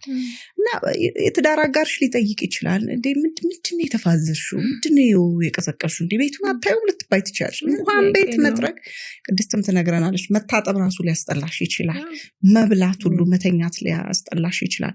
ወደ ቅድስቴ ከመሄዴ በፊት ግን ይችን ሜንሽን አድርገናት ብንሄድ ከፖስትፓርተም ሳይኮሲስ ጋር በተገናኘ ከራሳቸው አልፎ ልጆቻቸው ላይ ራሱ አደጋ እስከ መፍጠር፣ ልጆቻቸውን ህይወት አደጋ፣ ልጆቻቸውን እስከ ማፈን፣ ጨቅላ ልጆቻቸው ለሚደርስ ሁሉ አለ። በጣም እንትኑ መጠኑ እየጨመረ ሲመጣችን ጠቀስ አድርጊና ለምን ራሳቸውን ብሌም የሚያደርጉ እናቶች አሉ። ምን አይነት ጨካኝ ናት፣ አብሮም የሚኖር ሰው ምን አይነት ጨካኝ ናት፣ ልጇ ላይ አደጋ የምትደርስ። ስለ አንድ እናት የሆነ ጊዜ ቆይቷል ደውላልኝ፣ እኔ በቃ ቲጂ ልጄን የሆነ ነገር አድርጊው እያለኝ ነው፣ ምን ውስጥ ልግባ? በጣም በቃ እኔ መጀመሪያ ራሴን ላጥፋ ወይ ይህን ሳላደርግ መሞት እፈልጋለሁ ማለት እንደሚታገዝ ይሄ ሆርሞናል ይሄ ድባቴ አናቅምና ለእነሱም እዚህ ጋም የሆነ ነገር ብለሽ ፖስትፓርተም ሳይኮሲስ ላይ ወደ ቅድስት ጋር እንገባለን። ጠቅሼ ይባላል ፈቃደኛ የሆነች ክላይንቴ ናት። ከዚህ በፊት ፖስትፓርተም ዲፕሬሽን ላይ ስንሰራ ከወለደች በኋላ ልጇን በትራስ አፍና ለመግደል በጣም ብዙ ጊዜ ይተናንቃት ነበር። አፍኛት ስትጠባኝ ራሱ ጡቴን ስትጠባ ልጅነቴን ወሰደችብኝ ይመስለኛል፣ ትሪገር ህይወቴን ወሰደችብኝ ይመስለኛል። እና አስተኝቻት ዞር ብዬ ሳይ በትራስ አፍነሽ ግዳያት ነበር የሚል። ከዛ ደህና ሆና ራሱ እንግዲህ ቴራፒ ውስጥ ገብታ ሪከቨር አድርጋ ደህና ሆና ጊልቶ አይለቃትም ነበር። ስለወለድኳት ልጄ እንደዚህ ሲሰማኝ ነበረ፣ እንደዚህ ሳስብ ነበር የሚል ማለት ነው። በጣም ከባድ ነው። እና የሚሰማ ድምፅ ቅድም እንዳልኩት ከዛ የተለየ ለሌላ ሰው የማይታየው ተለይቶ ለኛ የሚታየን ነገር ካለ እንደጠቃሹ ደግሞ በልጅሽ በጣም በቃ ልጅሽ ላይ የሆነ ጉዳት ማድረስ፣ የሆነ በደል ማድረስ፣ ከዛ ደግሞ ራስም ላይ ተገደግ ሙከራ መሞከር ድረስ የሚደርሱ ሰዎች አሉና እንደዚህ አይነት ምልክቶች ካሉ እዚህ ደረጃ ላይ የደረሱ ሰዎች እናቶች ካሉ ከነሱ ባልተናነሰ አብሯቸው የሚኖረው ሰው ይህንን ነገር በደንብ ማየት መቻል አለበት፣ በደንብ መከታተል መቻል አለበት። ምክንያቱም ምን ሰዓት ላይ ምን እንደሚፈጠር ስለማናውቅ ከፍ ያለው መጠኑ ከፍ ያለ ሲመጣ የመጀመሪያውን ማይልድ ነው የምንለው ወይ ደግሞ ቀላል የሚሆን ከወሊድ ጋር ተከትሎ የሚመጣ ድባቴ ነው። ሁሉም ሰው በሚባል ሁኔታ ከሁለት ሰው አንድ ሰው ያጋጥመዋል። አረኔ ያጋጥሞኛል። ምንም ጥያቄ በቃ የወረደበት ጊዜ አጋጥሞኛል። እንባንባ ይልሻል፣ አልቅሽ ይልሻል። ለቅድስት ነገር ያጣቃል፣ ያጋጥማል። ይሄ ብዙዎቻችን ጋር የማይካድ ነገር ነው ብዬ አስባለሁ። እኔ እሱን እንዳልኩሽ የመኖር ምልክት ነው ማለት እቺ አሁን ግን ከማይልዷ ከፍ ያለችው ሞዴሬት የምንላት ደግሞ ትንሽ ከፍ ያለችው የቅድስት ደግሞ ኤክስፔሪየንስ እሱ ደግሞ ተከፋፍልናል። እዚህ ድርሻሽን ያዥ ድርሻዬ ነው። ከዛ ደግሞ ያው ሶስተኛ ነሳ ነው ፖስትፓርተም ሳይኮሲስ ደግሞ የምንለው ከባድ ለሆነ ለአእምሮ ጤና እክል ስንጋለጥ ወሊድን ተከትሎ ማለት ነውና በህይወታችን ውስጥ የሚያጋጥሙ እንደዚህ አይነት ከሜጀር የምንላቸው የህይወት ኢቨንቶች ውስጥ ታፍኖ የቆየውን ነገር የማውጣት አቅም አላቸው። እንዲህ አልነበርክም እኮ ሳቀክ ሲባል እንሰማለና ሰው እኮ አልነበረች፣ ያልተነካሽ በተን ነበረች ማለት ነው። እሷ ስትነካ ግልብጥ ብሎ ይወጣል። ስለዚህ እንዳልሽው አብሮ ልጅነት ነው። ትዳር ውስጥ ስንገባ ልጅነትንም ነው አብረን የዛን ሰው ልጅነት ነው የምናገባው። የትዳር አጋራችን ልጅነት ነው አብሮ የሚዳረው ማለት ቤት የሚገባው ቃውን ጠቅልሎ ሻንጣውን ልብሱ ይገርም ነው ይሄ ነገር። ኃላፊነት መውሰድ ጥሩ ነው ለራስ የምለው ለዚህ ነው። ምክንያቱም የትዳር አጋሬን አያግዝም ብዙ ጊዜ ለራስ ያውቃል። አንቺ 5 ዓመትሽ ላይ የተከሰተውን 6 ዓመትሽ ላይ ምን ብሎ ማለት ምን አገባውና ታያለሽ ሁሉ አንቺ ያደግሽው ቄራ ሰፈር ከሆነ ስለ ቄራ ሰፈር ምን አንኩ ሰፈሩ ብዙ ነገር መንገዱ ምናምን ተቀይሯል። ምን አገባው ነው የሚባለው። አያውቀው ግን ደግሞ ምን አገባኝ ደግሞ ምንለው አይደል ማወቅ አለ። ምንም ጥያቄ ምን አገባውን ሰው ልጅነቱ አፌክት እንደሚያደርገው ማወቅ ምንም ጥያቄ ረዳት አለበት። እኔ እመለሳለሁኝ ቅድስቴ ካቆምንበት ነው የምንቀጥለው። እሺ ቴራፒ መጀመሪያ ወደ ቴራፒ ሄድሽ፣ ሰኒን አገኘሻት፣ ምን ተሰማሽ? ምን ነበረ ጎልሽ? ምን ነበር አላማሽ? ስትመጪስ እንዴት ነው? አይነው ብዙ አይነት ትሪትመንት ብዙ ተጨማሪ ትሪትመንቶች አሉ። ፖስት ፓርተም ዲፕሬሽን በመድኃኒት መታከም አለበት፣ በሳይኮቴራፒ መታገዝ አለበት። በሁሉም ረገድ አንቺ ሰፖርት አግኝተሻል። ከመጀመሪያ ስትሄጂ ምን እያልሽ ሄድሽ? እንደው አሁን እንደው ምን እየተሰማሽ አይ ምናምን እያልሽ ነው እሷን ለማግኘት ስትሄጂ? ጋር አንቺን ካገኘው በኋላ ሰኒን እንዳገኘው አንቺ ነገርሻት፣ አወራችሁ ይመስለኛል ቢሮ ላይ ተራሳችሁ። ቡክ ተዛንዳልኩሽ ስሜቶቹ እየጨመሩ ሄደው ነበር። እሺ። እና ይሄ አሁን ሰኒ ስትል የነበረው ስሜት እኔ ጋር ነበር። ይሄ ራስን ለማጥፋት በጣም ሙከራውን ኤግዛክትሊ ባላረገው አስብ ነበር። የሆነ ብዙ መድኃኒት አንድ ላይ አድርጌ ውጪ መሞት መድኃኒቶች አሉ። የሆነ ነገር ከሆነ ነገር ቀላቅለሽ ከዛ ደግሞ ከሰል ቶሎ ሰው ይገላል ሲባል ሰማለሁ። ሞኖክሳይድ እዛ ከሰል እንደዚህ አድርጌ ጥቁሩን አስገብቼ የሆነ ቀጸጥ የሚመጣውን ነው የምልሽ። አልሞከርኩትም ግን እነዚህ ነገሮች ይመላለሱብኝ ነበር። ከዛ በዛ ስሜት ውስጥ እያለሁ ያቺ ያረሰችኝ ደግሞ ልጅ ሄደች። ጥሩ ልጅ ነበረች በጣም እርግዝና የጀመረው ምናምንና እሷም እናቷ እንደዚህ ከወሊድ ጋር በተያያዘ ያው በገጠር ጭንቀት ነው የሚባለው፣ ጭንቀት አለባት። 5 ዓመት 6 ዓመት ይቆያለች። ሰውን ተነስቶባት ምናልባት ሰኒ ያለችው አይነት ነገር ሆነ ይሆናል። ሰውን ማጥቃት ጀመረች፣ የሆነ ነገር ሆነች አለችና እሷን ጸበል ልውሰድ ብላ ሄደች። ግድ ነው ከእናቷን ያልበልጥም። እናቷም ደግሞ ከባድ ኬዝ ላይ ናት። እሷ ስትሄድ የሆነ የለመድሽውን ነገር ስታጭ ያለ አይደል ጨመረ። የስትረሱ ሌቭል በጣም ጨመረ። ምን አይነት ሰው ነው የሚመጣው? በቃ መፍራት ጀመርኩ ማለት ነው። በዛው መሃል የሆነች ልጅ መጣች። እሷም የራሷ የሆነ ችግር ያለባት ነበረች። ብቻ በጣም ፈራው። ቤቱ አስጠላኝ። ያ በዛ ሰዓት የሚሰማኝ ስሜት ምንድነው? የሆነ ሰው ከዛ ቤት ውስጥ ዳርጎኝ ይሁን አህል ጊዜ አሳርፎኝ የሆነ ጊዜ ያ ጊዜ እልፍ ብሎ ተመልሼ እንደገና በመጣ ደስ ይለኛል። ቤቴ ውስጥ ማሳለፍ አልፈልግም። የሆነ ቀን እንደውም ምን ተሰማኝ? ልጄን በቃ የይዣት ሄድኩ። ማርያም ሄድኩኝ። አለቅሳለሁ። ምን እንደምለምን ምን እንደምጸልይ ባላቅም በቃ ግን አቅቶኛል። በቃ ከዚህ በላይ አይደለም አቅቶኛል ብዬ ማልቀስ በጣም ነው ማልቀስ። ሰኒ ታውቀዋለች የልጅ ማልቀስና በጣም ነበር ማለቅሰው። ከዛ እዛው ቁጭ ብዬ ምን የሚል ነገር ተሰማኝ። ቤት ያልኩሽ አዲስ የመጣችው ሰራተኛ ፈራታለሁ ትንሽ ለሊት ትለፈልፋለች አይነት ነገር እንደዚህ ያው የራሷ የሆነ ነገር ደግሞ ምትጎዳንም ይመስለኝ ነበርና ቤት ጥያት ተጨመረ። እሷ ጋር ጥያት ጥለሻት ሂጂ የሚል ስሜት ነው የሚሰማኝ። የጻኗ ልጄ ጥያት ቢሄድ ልጅቷ ልትጎዳት ነው። ከዛ ምን አሰብኩ? ማርያም ቤተክርስቲያን ጋር በሴቶች ምንገባባት በራልቻ መስሏ ጋር ሰጋ ጠቅልዬ ላስቀምጣት አሰብኩ። ላስተምቻት ሊሄድ ማለት ይሄ ፋይት ነው። በቃ ከራስሽ ጋር ጸብ ነው። እንዲህ ላርጋት ጥያት ሊሄድ ማለት ኖርማል አይደለም እኮ። ዘመድ ጋር ወስደሽ ጥለሽ መሄድ ትችያለሽ። እንደው አቅፈሽ ትይጂ ቤት ወስደሽ ጥለሽ መሄድ ትችያለሽ እኮ። በጣም ከባድ ግን በዛ ሰዓት አንቺ አይደለሽም በቃ። ከዛ እንደዛ እያልኩ እያለ የባለቤቴ እየተደወለች ለራሷ ጉዳይ ጭር ያለ አይደል ያ ሰዓት። የት ነሽ አለችኝ። ቤተክርስቲያን። ምን ትሰሪያለሽ? ዝም ብዬ ቁጭ ብዬ ነው። ከዛ እንዴ ዝም ብለሽ በዚህ ሰዓት ምን ትሰሪያለሽ? ቤተክርስቲያን ሰዓት አለው። ታናሽ እህቱ ናት። ቤተክርስቲያን እኮ ሰዓት አለው። ምን ታረጊያለሽ በዚህ ቀን?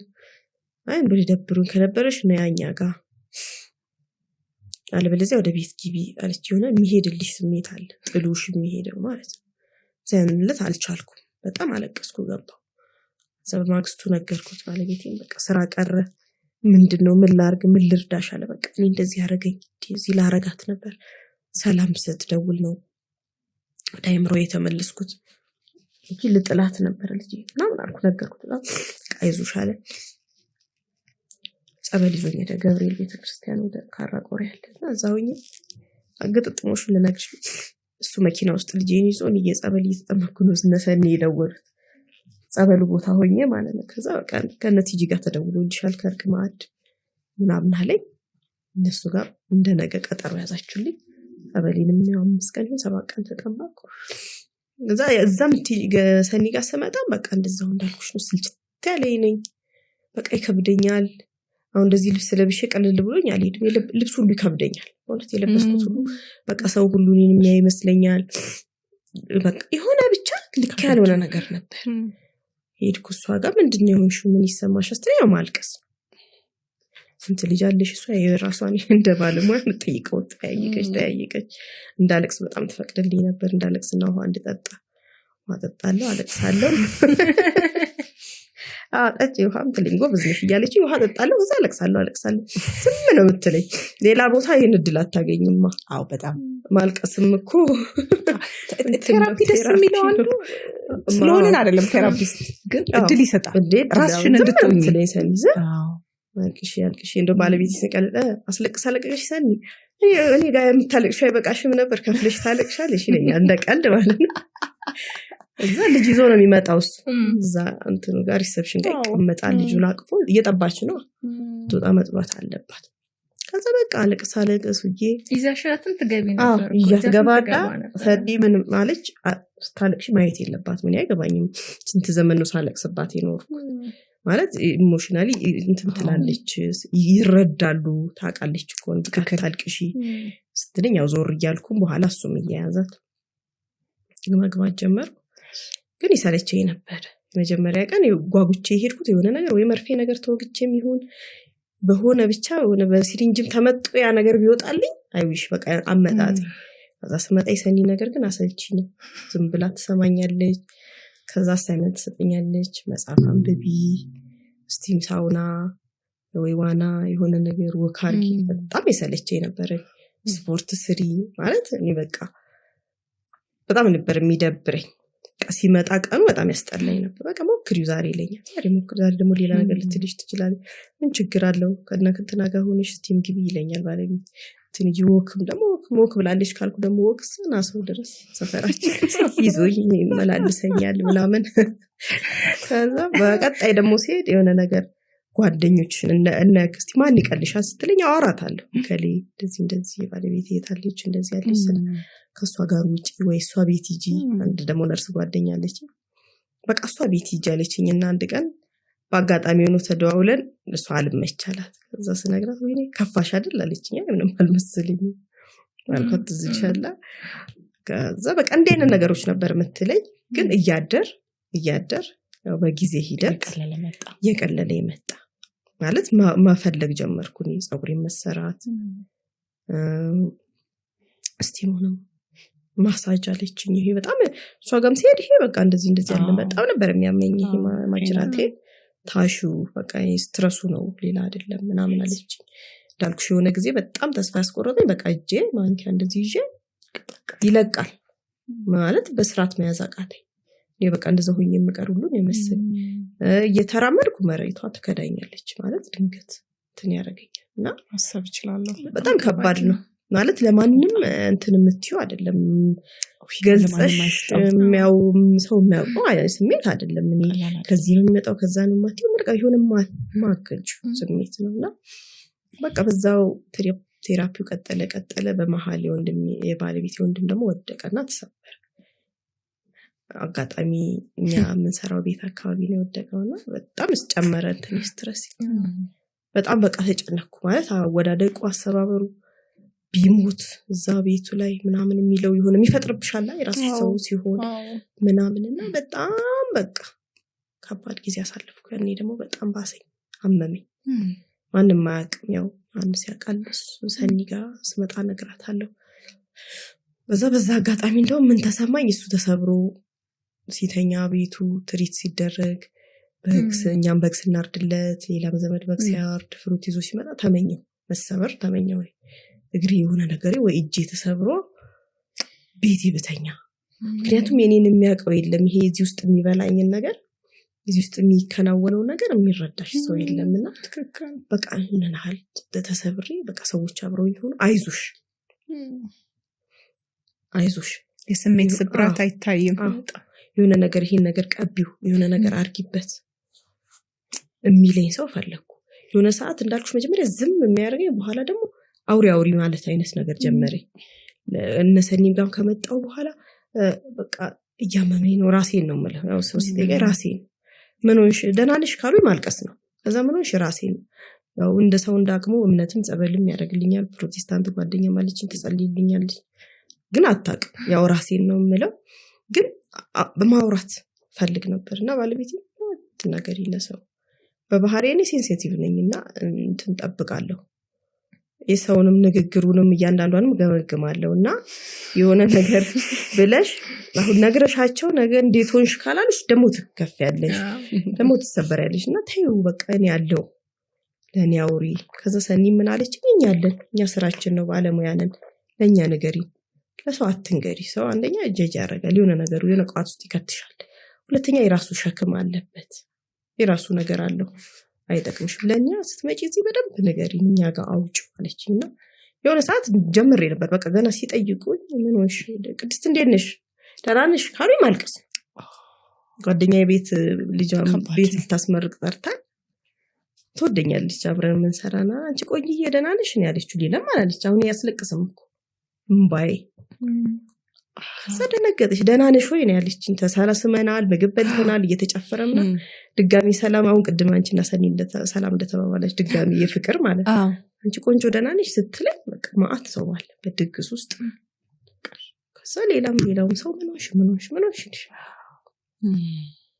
እሱ ደግሞ የራሱ ጊልት ይኖር ደግሞ ቤት ተገቢና አሁን ሰው ምን ይለኛል ትርጉም ትሰጫለሽ ደግሞ እኮ ትዳሯ ምን ሆኖ ነው ሌላ ሰው እንደዛ ነው የሚያስበው ደግሞ ምን ያረጋት ነው ምን እየተከናወነ ነው ይላል ምክንያቱም በጣም ከብዙ ሰው ጋር ነው የነበረው ድንገት ሰላማዊ ሰው ጭፈራ ላይ ድግስ ላይ ሀበሻ ቀሚስ ለብሰሽ ያን ስሜት ውስጥ መግባት ከዛ የነበሩ ሰዎች ስለሚያስታውሱ ከባድ ነው ከዛ ደግሞ ጊልት ያለ ለእያንዳንዱ ነገር ደግሞ ጊልት ያለኝ ታለቅሻለሽ ከዛ ትጸጸቻለሽ ተጸጸታለሁ ደግሞ ለሰው ነግራለሁ ባልተናገርኩ ኖሮ ተጸጸታለሁ ማኪም ምናለሽ አይ እንደዚህ ነው ድብርት ነው ምናምን ማለት ለሰው ድብርት አይገባው የኔ ቅብጠትም ነገር ሊመስል ይችላል በእውነት አይገባውም ሰው ምንድነው ድብርት ከየት መጣ ምን ጎሎብሽ ምን ሆነሽ አታያቸው እንዴ ሰው ስንት ነገር ውስጥ እያለፈ አይደል እንዴ ጤነኛ ልጅ ሰጥቶሽ ጤነኛ ቤተሰብ ያለሽ ይሄ ደግሞ ሌላ ቅጥቀጣ ነው በቃ ተቀጠቀጫለሽ ያን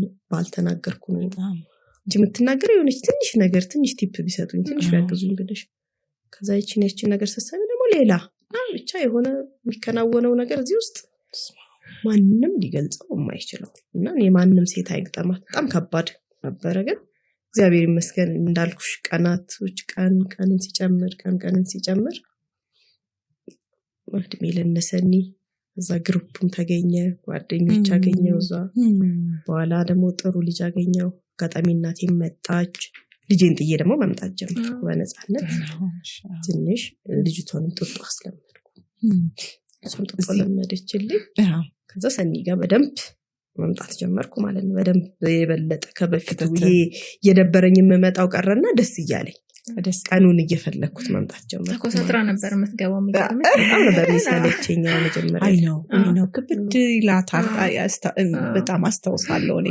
የተገናኘንባቸው እነዛ 2-3 ቀናቶች እዚህ ጋር ምናልባት ህክምናውንም ተጨማሪ ድጋፍ እንዳገኘሽ መጥቀስ አለብን ብለን ብያስባለሁ ምክንያቱም ፖስትፓርተም ዲፕሬሽን ከኬሚካል ኢምባላንስ ጋር የሚገናኝ ነው መታከም አለብን የስነ አይምሮ ሳይኪያትሪስት ባለሙያዎች ኢንቮልቭ ማድረግ ወይም መሳተፍ አለባቸው አንቺ ደግሞ ያገኘሽው ሰው አለ እሱን መቼም ሳናነሳ እናልፈው ከባድ እኔም በጣም ቦታና ክብር ስላለኝ ማለት ነው እሱን ሳናነሳ ራስሽ ከባድ ነው እሱ ጋር ስትሄጂ እምቢ ብለሻል እኔ አስታውሳለሁ በጣም አስቸግረሽ ነበር ብዙ ሰው እኮ ስለሚፈራ ነው መስለኛል ይሄ አስተሳሰብ አለ የሚሰጠው የሆነ እንትን አይደል እንትኑ ቦታው ማለት የአይምሮ ሐኪም ነው ምናምን ስትይ ሰዎች የሚሰጡት ከማኑኤል ጋር ነው ቀጥታ ከዛ ጋር ነው የሚያያዘው በጣም ነው የሚገርመኝ ከዛ ጨርቅ ጥሎ ከመሄድ ጋር ከማበድ ጋር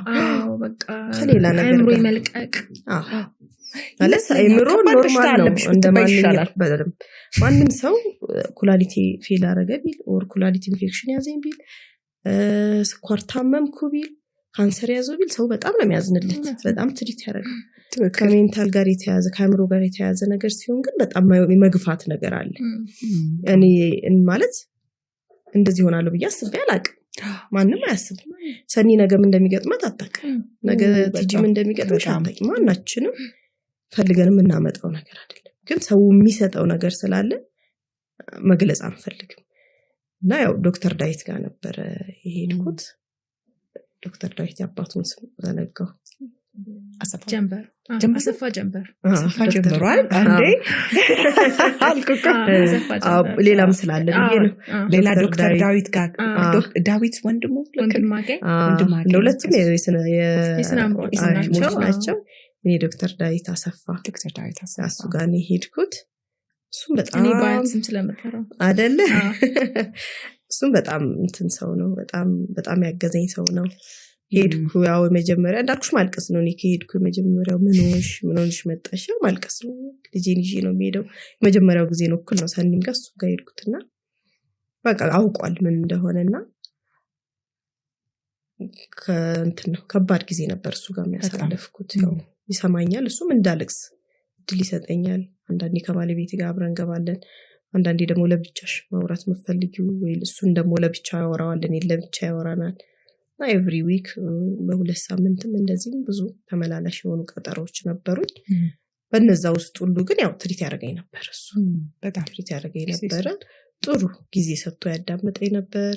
እና እንዳልኩሽ ነው እኔ ምን አለኝ መሰለሽ ፈራውን ይሄ በቃ የሌላ የምሮህም ውስጥ የገባው አይነት ስሜት ተሰምቶኝ ነበርና ምን የማይገናኝ ነገር ነው የምታወሪው፣ ጉንፋንና ኤችአይቪ ምን ያገናኛቸዋል አለኝ። በቃ ይሄ ከዚህ ከሆርሞን ለውጥ ጋር እና ባላንስ ካለማድረግ ጋር አንቺ የምታስቢው ይሄኛው ሳይኮሲስ ሌላ ነው። ስለዚህ ሁለት የሚጋጩ ነገር የማይገናኙ ነገሮች ናቸው። ጉንፋን የታመመ ሰው ኤችአይቪ ተያዝኩ ብሎ እንደመጨነቅ ነው። ስለዚህ መጨነቅ ማሰብ የለብሽም። የሚሽር ነው የሚድን ነው። በጣም ብዙ ታካሚዎች አሉ ምናምን አለኝ። ያው መድኃኒት እንዲጀምርም ኔጎሽት ያደረገኝ ነበር እሱ። የተወሰነ 6 ወር የሚወሰድ መድኃኒት አለው። ካልተስተካከለ በእንደዚሁ በእንትኑ ቀኑ ዲፕ እየሄደ ከሆነ በራሱም ይተውሻል፣ ግን ጊዜሽን ይሻማዋል። ማለት እያለፍኩ ያለሁበት ሁኔታ ያውቃችሁታል። በጣም ከባድ ነው። ከቤተሰብ ጋር ያለሽ ኮኔክሽን፣ ከልጅሽ ጋር ያለው በማህበራዊ ህይወትሽ፣ መንፈሳዊ ህይወትሽ ሁሉ እንደዛ ተበጥብጦ ለምንድን ነው አንድ ቀንስ በሰላም የማትኖሪው? አንድ ቀንም ቫልዩ አለው። አንድ ቀንም ቢሆን ለምን በዚህ ስቃይ ውስጥ ታሳልፊያለሽ? ያን መድኃኒት ከጀመርሽ ግን ጡት ማቆም አለብሽ። ያ ደግሞ ሌላ ክራይሲስ ከሰኒ ጋር ረዥም ጊዜ እኔ ልጅ 9 ወር 10 ወር እስኪሆናት መድኃኒቱን ለመጀመር በጣም ተቸገርኩኝ። ምክንያቱም ማቆም አልፈለኩም። ኖርማል ነው። የኔ ሁለተኛ ልጅ ቲጂ ታውቀዋለች። በ8 ወሩ ነው በራሱ ጊዜ ያቆመው ጡት። ቴራፒ ላይ ነግሬሽ ነበር። ኖርማል ያን ያልተሰማኝ ስሜት አሁን በቃ ጊልቲ። ይሄ ስሜቱ ምን አለው? የሆነ ነገር እንድታረጊ ትፈልጊያለሽ። ጊልቲ ደግሞ በጣም እንዴት ጎበዝ እናት መሆን ያቅተኝ? እንዴት 2 ዓመት አላጣም? እንዴት 1 ዓመት አላጣም? ፋይት ከራሴ ጋር ማለት በቃ ጡጦ ትጀምር ቦትላ ስለምጀምር ሳምንትም ሲል ለመደች አልለመደችም። ከሰኒ ዶክተር ጋርም ሲል ለመደች እምቢ አለች። ስለማላስሞክራት ነው ማትለምደው። ለነሱ ግን አውሽ እምቢ አለች ነው የምላቸው እንጂ እየለመደችም ለምዳም አልለመደችም ስል ነበር። ምክንያቱም የሆነ ጸብ ነበር ከራሴ ጋር። እንዴት ታስቆሚያለሽ? በኋላ በጣም ከበደኝ። እንዳልኩሽ እንትኑ ከቤተሰባችን መውደቅ ጋር ተያይዞ ከባለቤቴ ወንድም ጋር ኬዜ በጣም ጨመረ።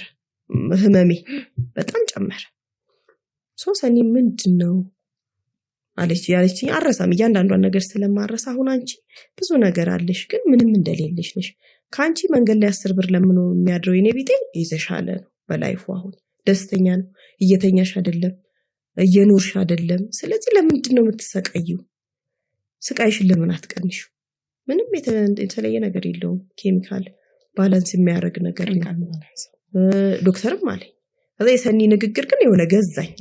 ማለት እየኖርሽ አይደለም፣ ያ ሰው ይሻላል። ለምኑ 10 ብር አግኝቶ በልቶ በሰላም ያድራል። አንቺ እኮ እየኖርሽ አይደለም፣ የምትስቃይሽ ነው።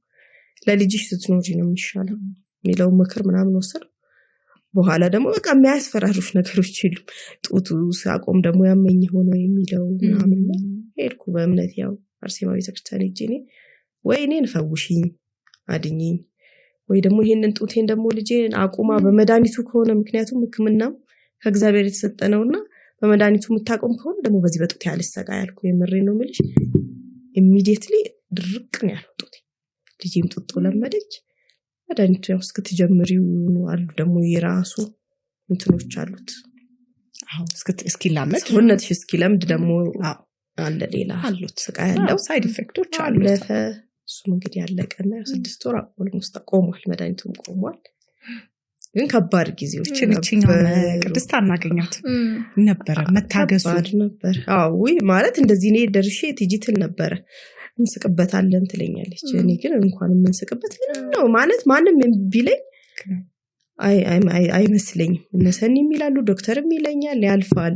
ኢቭን ምንም ትሪት ባትደረጊውም ያልፋል። ግን ልውለድ ብትይ ከዚህ በኋላ ሪላፕስ ያደርጋል። ምናልባት በዛኛው ልጅ ትሪት ብትደረጊ ኖሮ አሁን ላይ በዚህ ልክ ዲፕ አይሆንም ነበር። መጀመሪያው ላይ ትሪት ቢደረግ ኖሮ አሁን ላይ ይሄ ነገር አይኖር ተሸፍኖ አልፎ ዶክተር ብቻ ሳይሆን የነርቭ ሐኪም ብዬም ሄጃል ብዬሽ ለሄጄ እግሬ አልሰራም ሲል አየኝ የነርቭ ሐኪም ዋዬ ምንም የነርቭ ችግር የለብሽም ሌላ ምንድነው ቅርብ ጊዜ ወልደሻል አዎ ሌላ የሚሰማሽ ስሜት ስነግረው ሄደሻል ሐኪም ጋር አዎ ታይቻለሁ እንደዚህ ብሎ በቃ እሱ ይሄ በጊዜ ሂደት ይተዋል። ግን ለምን ትሰቃያለሽ? ያኛውም ማለት ነው ለነርቭ ነው ሊታከም ይሉ ትሪት መደረግ አለብሽ መዳን አለበት። አሁን ላይ ዛሬ መኖር አለብሽ። እሱ ጊዜ ቆይቶ ራሱ ሆርሞን የሚስተካከልበት በሂደት ይስተካከላል። በ2 ዓመትም በአመትም ይስተካከል ይችላል። ግን ላይፍሽን እንትን ያመሳቅልብሻል። በዚሁ ነው የሚቀጥለው። ስለዚህ ትሪት መሆን አለብሽ። ኦሬዲ ዶክተር ጋም በዛ መልክ የተመላለሰን መሰኒ ጋር ደግሞ ሌላ ግሩፕ ቴራፒ ያው በጣም መረን ያ ደግሞ ይበለጠ ማለት ከዋን ቱ ዋን በላይ ግሩፕ ቴራፒ ይበለጠ። ምክንያቱም ሌላ ሰው ጋር አሁን እኔ ለሰኒ ብቻ ማወራው ለብዙ ሰው ማወራት ጀመርኩ ማለት ነው። ለጓደኞች ሼር ማድረግ ጀመርኩ ማለት ነው። ብዙ ወደ 8 ነበር። በዛ ውስጥ የምትያቸው ነገሮች አሉ ከኔ ባሰ ነገሮች የሚያጋጥሟቸው ጓደኞቼ ነበሩ። የኔ ያው በህመም መልክ ቢመጣም በመውለድ ቢመጣም ቤቴ ግን ሰላም ነው። እንደዚህ የሆንኩኝ ባይረዳኝስ ማለት ሙሉ ነገር ቤቱን አሟልቷል። እንደ ባል እንደ ቤተሰቡ ራስ ነው አይደል የሚባለው ባል እንደዛ በቃ እንደ አባት እንደ ባል ሁሉ ነገር አሟልቷል። ቤተሰቡ የሚያስፈልገውን ነገር እያደረገ ነው። እኔ እዛ ጋር ግን ስቴብል መሆን አልቻልኩም፣ መረጋጋት አልቻልኩም። ትጂስቲ እንደነበረው ቀደም እኔ ለሰኒ ነግሬያታለሁ ምናልባት ላንቺ ነው እንጂ እኔ ከልጅነቴ ጀምሬ ታታሪ ነበርኩ።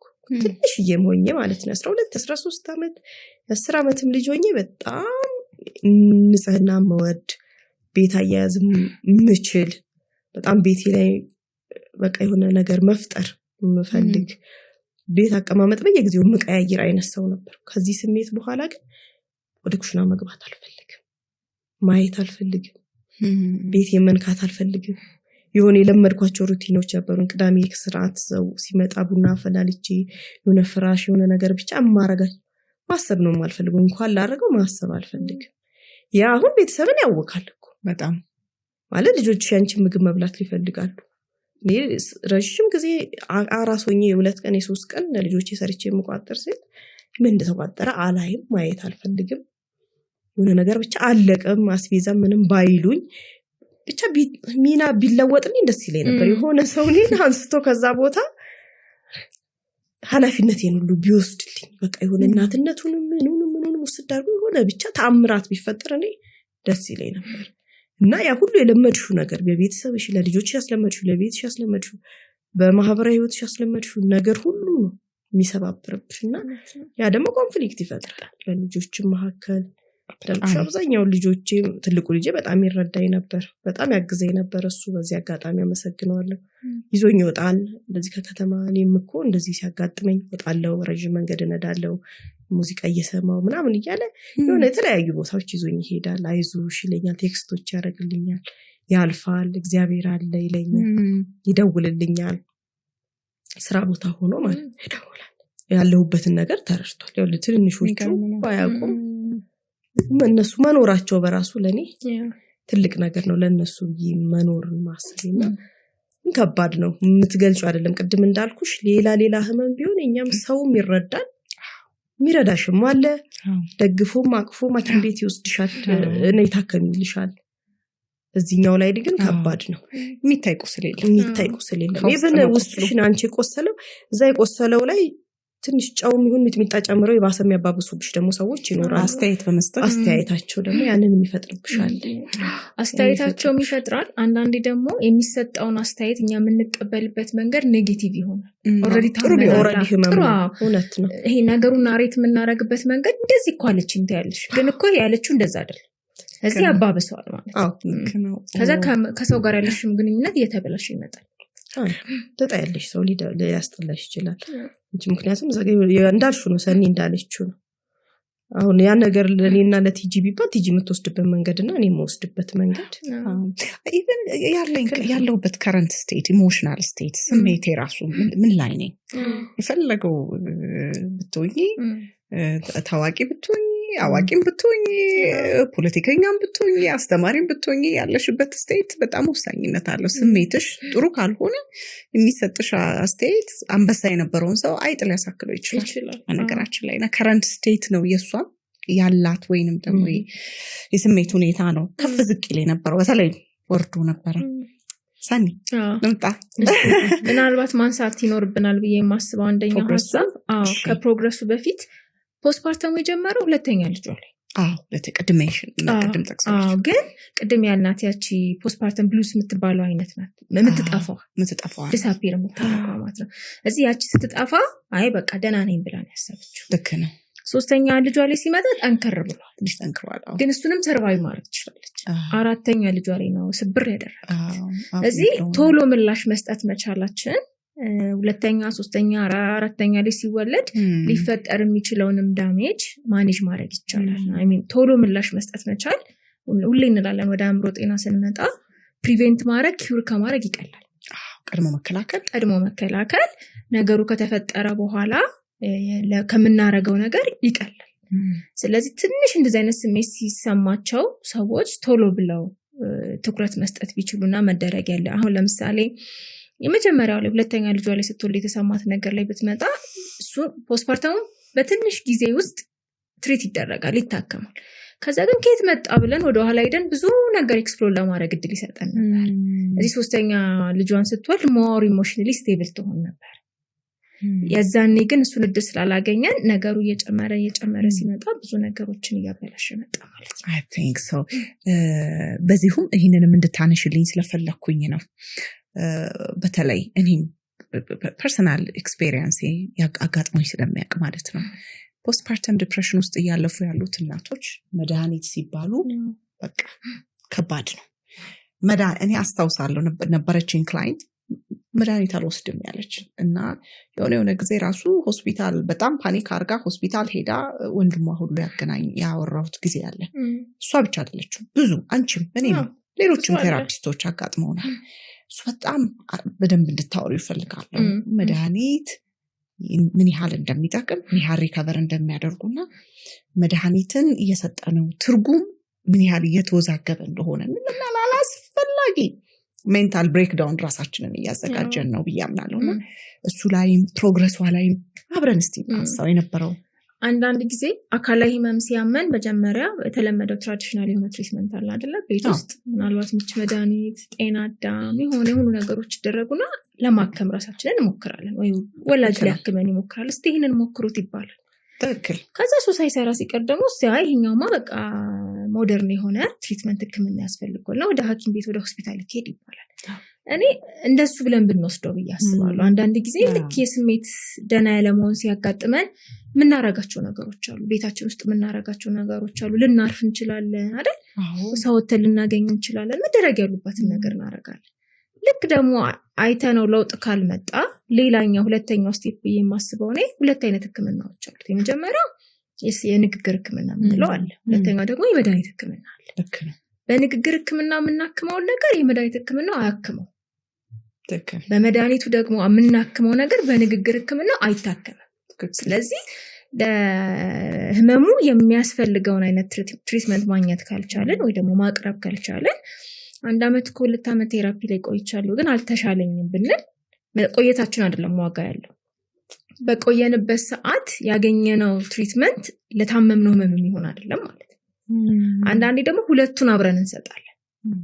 አንዳንዴ ብቻውን የመድኃኒት ህክምናው ሊሰጥ ይችላል። አንዳንዴ ደግሞ የንግግር ህክምናው ሊሰጥ ይችላል። አንዳንዴ ደግሞ አብሮ ይሰጣል። የንግግር ህክምናው የመድኃኒት ህክምናው አብሮ ይሰጣል።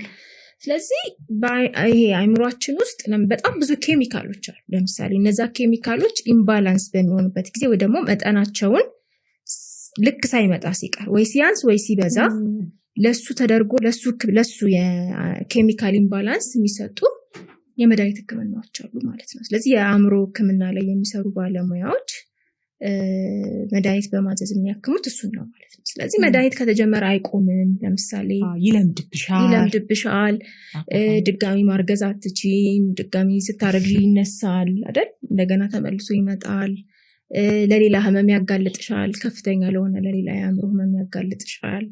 ብዙ የሚባሉ መላምቶች አሉና አንዳንድ ጊዜ ባለጉዳዮች የክላይንቶች መጥተው ሲነግሩሽ አንዳንዶቹን አታውቂያቸው ሙላ እንደዛ እንደሚታሰብ ማለት ነው። ስለዚህ ይሄንን ኦኬ እሺ ሊመስለን ይችላል፣ ችግር የለውም። ግን ከሰማን በኋላ ከባለሙያ ጋር ቀርበን ብንነጋገር፣ ለምሳሌ ከተጀመረ አይቆምም የሚባለው ነገር ከባለሙያው ጋር ቁጭ ብሎ ከሐኪሙ ጋር ቁጭ ብሎ ማውራት፣ እንደዚህ ይሰማኛል። አንዱ መድኃኒቶች አሉ ለላይፍ ታይም ሊወሰዱ የሚችሉት፣ ግን እንወቃቸው። ለምን እክል ለአይምሮ ጤና እክል ነው ምን መድኃኒት የሚወሰደው? የኔ ችግር የሚያስወስደኝ መድኃኒት እስከምን ድረስ ነው? አሁን እርግጠኛ ነኝ ቅድስት እንደዛ ነው ያሰብሽው። እድሜ ክሽን በቃ የምትወስጅ ነበር ይመስልሽ? ከቅድስት ጋር ወደ እሱ ህክምና ለመሄድ ስንወስን ምንድነው ያስማማን ነገር? ሄደሽ ሰምተሽ ካልፈለግሽ አለመጀመር ትችላለሽ። ማወቁ ግን አይጎዳሽ። ስለዚህ እሱን መድኃኒት የምትጀምሪበት ፖሲቢሊቲ ቢኖር ምን ማወቅ ይኖርብሻል የሚለውን አውቀን እንመለስ። ሄድሽ ማለት ጀመርሽ ማለት አይደለም። እዚህ ሄደን እንስማና የሚቀጥለው ሴሽን ላይ እንነጋገር ነበር የተባባለውና ሄዳ ስትመጣ ገብቷታል፣ ግን መወሰን ከብዷታል። ያስፈራል፣ ምንም ጥያቄ የለውም እኮ። ግን ትክክለኛውን መረጃ ባገኘን ቁጥር ህይወት ነው፣ አለመኖርም አለ እኮ አይደለም። በጣም ከህይወት መቋረጥም አለ።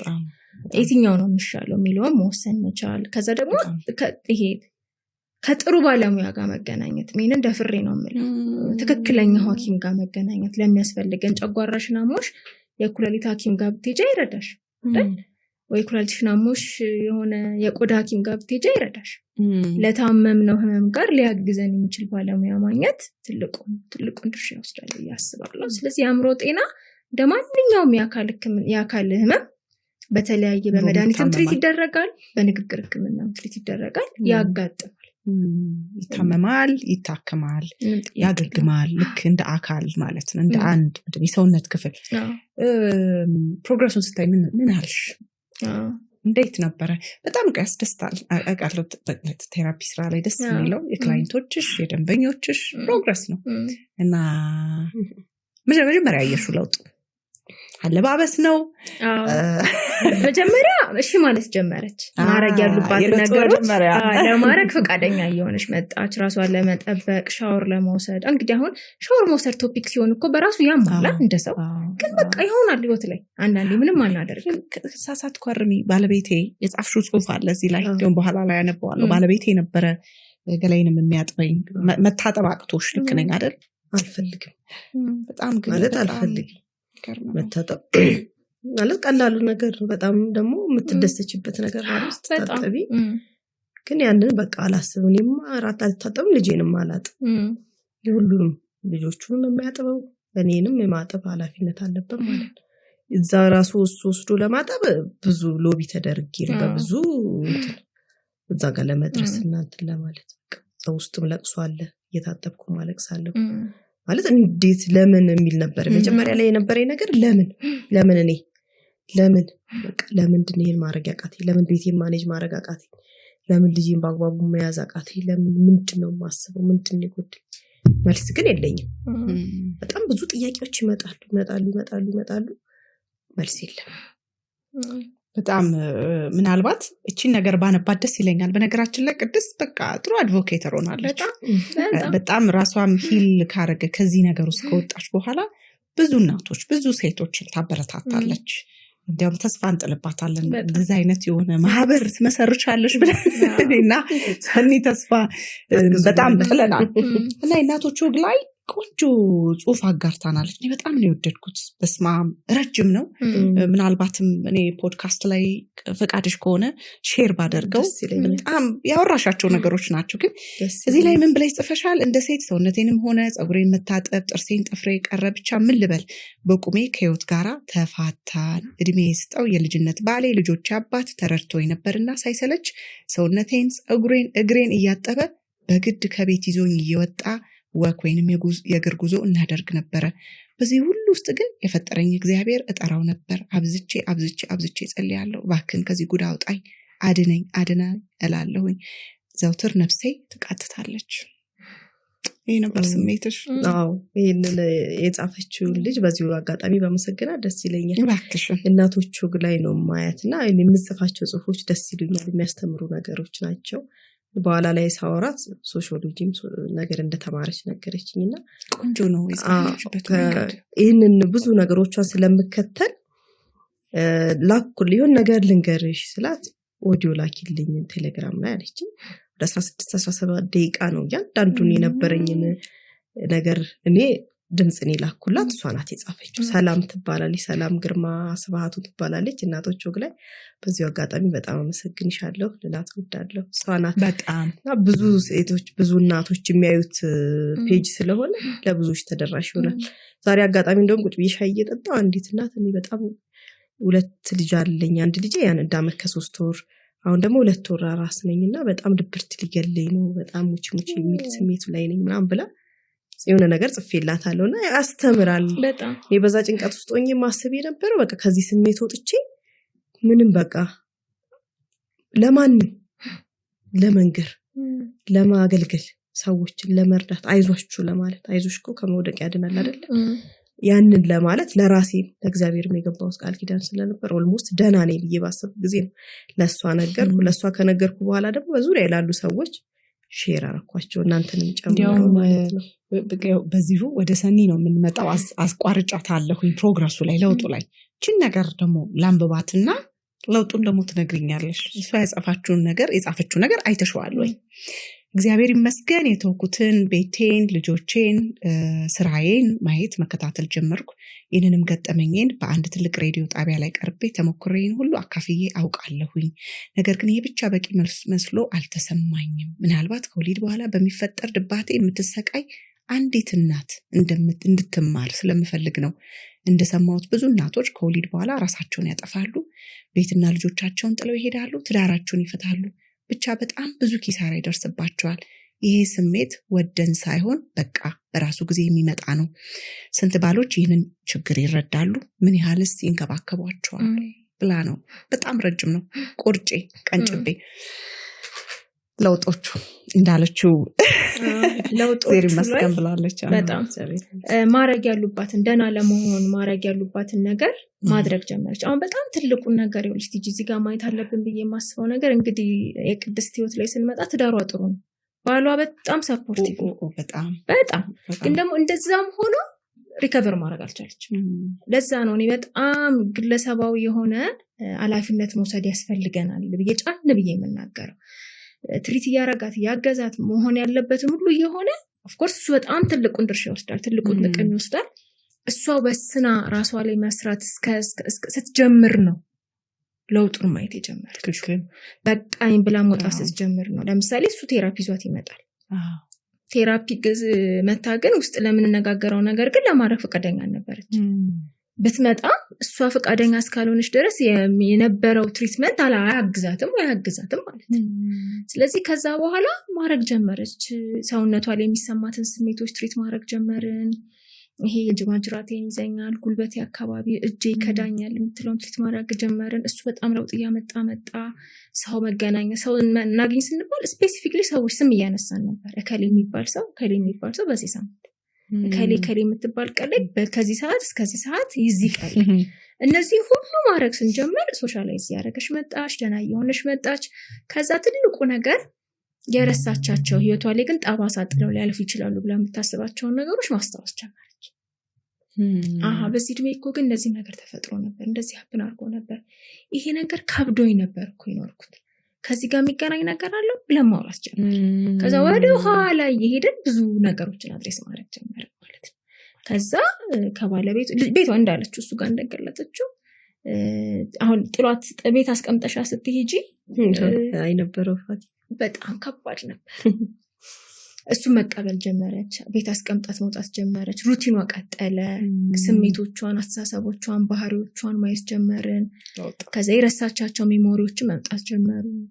እሱ ላይ መስራት ጀመርን። ከዛ በኋላ እንግዲህ ያው አሁን የምታያት ማለት ነው። በጣም ነው ደስ የሚለው። እውነት ደግሞ የሚገርመው ነገር ወዳጆችሽም ብዙም ገርሟቸዋል። ብዙ አያውቅም ነበረ። በጣም የቅርብ ሰዎችም አያውቁም። እንዳልጣሽ በኋላ ነው ራሴን ያመኛል። በቃ እቺ ራስ ምታትና ማይግሬን ከቨር ነበረች እና ራሴን ያመኛል ነው ምን ሰራች። ጨለማ ውስጥ ከመኝታ ቤት መውጣት አልፈልግም። ራሴን ስለሚያም ብርሃን ስለማልፈልግ ስለምን እንዳልኩሽ ሁሉም እንደምነቱ ጸበል ያመጣልኛል። እምነትም ግን ይሄን የለም። ያ የሚጸልዩም አሉ። አንድ ጓደኛ ያለች በዚሁ አጋጣሚ መሰግናታለሁ። ፕሮቴስታንት ናት። ግን መታ ትጸልይልኛለች። የምታውቀው ነገር የለም።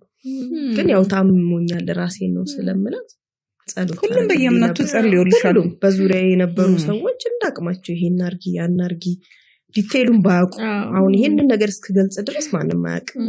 ያኔ እነሱ የሚያውቁት ምንድነው በቃ ራስ ምታት ምንድነው ይሄ ራስ ምታት ከየት የመጣ ነው የሚለው ለራስ ምታቱ ይሆናሉ ብሎ ያስቡትን ነገር ያገዙኛሉና በጣም ሁሉንም አመሰግናቸዋለሁ። በዙሪያ የነበሩ ሰዎች ቤተሰብሽ ይህንን ነገር ብዙ ሰው አውቋል። አሁን ላይ በደንብ እያስተማርሽ በደንብ እንዳልኩት አድቮኬት እያደረግሽ ነው እና አንድ ወዳጅሽ የላከችልሽ መልእክት አለ ላንብበው። ብዙ ናቸው በጣም ሁልጊዜ እንደምልሽ ጀግና ሴት ሚስት እናት ነሽ። ምን እንደሚገርመኝ ታውቂያለሽ? አንድም ቀን እንደዚህ እያለፍሽ እንደሆነ አለማወቄ ነበር። ሁሉም ሰው ላይ የሚያጋጥመው ኖርማል ነበር የሚመስለኝ። ሁሉም ካለፈ በኋላ ነው የተረዳሁት። አሁን የደስታም የድንጋጤም ለቅሶ አለቀስኩኝ። እኔ የነበረውን ባውቅና እንደ እህት እንደ ሴት ባላግዝሽ እንኳን ብረዳሽ ደስ ይለኝ ነበረ። የሩቅ እህት ሆንኩብሽ። አሁን እንኳን ነበረ ተብሎ የሚወራ ሆነ። ያንን ሁሉ ያሸነፍሽ ጠንካራ ሴት ነሽ። always telling you with a joy and pride you are amazing woman ብላለች። proud and happy to be your sister ብላን የጻፈችው የወንድሜ ባለቤት ናት። በጣም ብዙ መልክቶች አሉ እና ብዙ ሰው ያለቀሰው ስትነግራቸው አለቀሱ። ምክንያቱም አብረው የነበሩ በእያንዳንዱ ቀንም እንዳልኩ ሶሻላችን ሰፊ ነው። ይመጣሉ ይሄዳሉ። ግን ለማንም ስላልተናገርኩኝ እንዳልኩሽም ሰኒም ስላለችኝ ሁሉም ሰው የራሱ ሸክም አለው። ሁለተኛ ደግሞ ጀጅ ያረጉኛል ብለሽ ምትፈሪያለሽ። ከዚህ ስሜት ወጥቼ እንደዚህ ስለዚህ አወራለሁ ማቲ ስቲግማው አለ። የአይምሮ ነገር የሚባለው በራሱ የሚያስፈራሽ ነገር ስላለ ለመናገርም እንደው ቢጠራና ተጠራጣሪም አድርጎኝ ነበር። በቃ ተጠራጣሪም የሆነ ነገርም ኔጌቲቭሊ ማየት ነገሮችን ምናምን በጣም ከባድ ነው ስሜት። እሱ ጋር ከባዱ መመሰለች እንጂ አሁን ነገሮችን ኔጌቲቭሊ ታያቸዋለች። አሁን አንደኛ የአእምሮ ጤና እክል ሲያጋጥመን ሁሌ እንደምንለው አንድ ባህሪያችን አንድ አስተሳሰባችን እና ስሜታችን ነው ተጽዕኖ ውስጥ የሚከተዋል። ስለዚህ ነገሮችን ኔጌቲቭሊ የምታያቸው ከሆነ ከሰዎች ጋር ኮሚኒኬት በምታረግበት ጊዜ ከዛ የሚመጣው ፊድባክ ጤነኛ እንኳን ቢሆን እንደመጣ የመቀበል ፕሮባቢሊቲዋ በጣም ዝቅተኛ ነው። ስለዚህ የነበረው ሸክም ላይ ሌላ ሸክም መጨመር። ከዛ ደግሞ ሁለተኛ ኤክስፔክቴሽን አለ። በአንድ በተናገርን ቁጥር ከዛ ሰው የምንጠብቀው ነገር አለ። ስለዚህ ያ ሰው ደግሞ ያንን ላያረግ ይችላል። ስላልወደዳት ስላልፈለጋት ሊያግዛት ስላልፈለገ ላይሆን ይችላል። ያም ሰው ደግሞ የራሱ ሸክም አለ። ያላየው ልክ እንደሱ ያላሳየው ድባቴ ይኖረዋል። ሰሞኑን እንደሱ ስትይ አንድ ፖድካስት እያየሁኝ ነበረ። አይገርም ስሟን ማስታወስ አሁን አልቻልኩኝም እና ግን በጣም ኮሚኒኬሽን ላይ ባለሙያ ናት እና ሰው በተለይ አዲስ ሰው ስትተዋወቁ ወይም ሰው ስታገኙ እንዴት ነህ ደህና ነህ ምን እየሰራ ነው ምናምን አትበሉ። እንዲቀርባችሁ ከፈለጋችሁ አትበሉ እና በጣም ይረብሻል። ምን እየሰራ ሰውየው እየሰራ ካልሆነስ እንዴት ነህ ደህና ካልሆነስ ዓለም ሁሉ እኮ ደህና አይሆንም። እና ቀይሩት ማለት አጠያየቁን ራሱ ቀይሩት። ብዙ ሪሰርቾች ሰርታለች። በጣም ብዙ ሰዎች ላይ ነው ሪሰርቾችን ጥናቶችን ያደረገችው እና አሰብኳት ቅድስትን እንዴት ነሽ በጣም ትሪገሪንግ በጣም ምናምን እንዴት ነሽ ምንም እንዴት ነሽ ብልሽ ምንም ነው የማይሰማሽ። እኔ ግን በጣም ለብዙ ሰው እንዴት ነሽ እንደው ጤናሽ እንዴት ነው ሲሉ ያወቁ ነው ይመስለኝ በጣም እንደታመምኩ በጣም ስብራት ውስጥ እንደሆንኩና ማልቀስ ነው። አምሮብሻል ምናምን በጣም በጣም ከዛ ስታስበው በጣም የምታስብበት መንገድ ኔጌቲቭ ስለሚሆን መልሶ ሶሻል ላይፏን ያበላሻል። እዚህ አሁን የቱን እንድናስተካክል ነው? ኦልሬዲ የተፈጠረውን ስሜት ህመም ወይስ ደግሞ ሰዎች እንደዚህ ያደረጉ ነው የሚለው የተሻለ የሚሆነው ፖዝ ማድረግ አለመንገር። ከዛ ደህና እየሆነች ስትመጣ መናገር ጀመረች። ስትናገር ደግሞ ሁሉም ሰው ፖዚቲቭ የሆነ ሪስፖንስ ላይ ሰጥ ይችላል። እሱ ልክ ነው። አሁንስ ፖዚቲቭ ባይሆን እንዴት ነው የምትቀበለው? ያጋጥማል። የሚያኮርፍም ሊኖር ይችላል፣ የሚቀየም ሊሆን ይችላል፣ ያለቀሱም ሰዎች አሉ፣ እናረዳውሽም የሚልም ሊኖር ይችላል። እንዴት አልተነገረኝም እንዴት እኔ እንደዚህ ነው ላንቺ በቃ ለዚህ ነው የምንፈላለገው ለመብላት ለመጠጣት ብቻ ነው ብሎ እንግዲህ አመትም 2 አመት የሚያኮርፍሽ ሰው አለ። ተዘጋጅ ለሱ በጣም መርዘጭው አሁን ምን እንደምል አላውቅም። በስማ ብዙ ነገር ነው ያወራል። ብዙ ሰው የሚያስጨንቀው ሚስትም ብትሆን ፖስትፓርተም ዲፕሬሽን ውስጥ የምትገባው ወይም ድባቴ ውስጥ የምትገባው ባልም አብሮ ይገባል። ልጅም በጣም አጋዥም እናትም አክስትም ወንድምም አብሮ የስሜት ዝቅታ ውስጥ የሚከት ነው። ቀላል ነገር አይደለም ያለፍሽው። እግዚአብሔር ይመስገን እንደዚህ ደግሞ ስላገኘንሽ አልፎ ስላወራን መጨረሻ መልእክት እናስተላልፍ። ምናልባት ይህንንም ፕሮግራም አይተው አረ ቅድስትን አገናኘኝ ብለው እኛ ጋር ያው ሶሻል ሚዲያ ቲም ይህን ጥያቄ ማቅረቡ አይቀርም ብዬ አስባለሁ። እና እንዴት ያገኙሽ? ቀጣዩስ ምንድነው? ቀጣዩ እርምጃ ነው ወደ 5ኛ ልጅ እንሄዳለን። ይቀጥላል ልጅ መውለድ።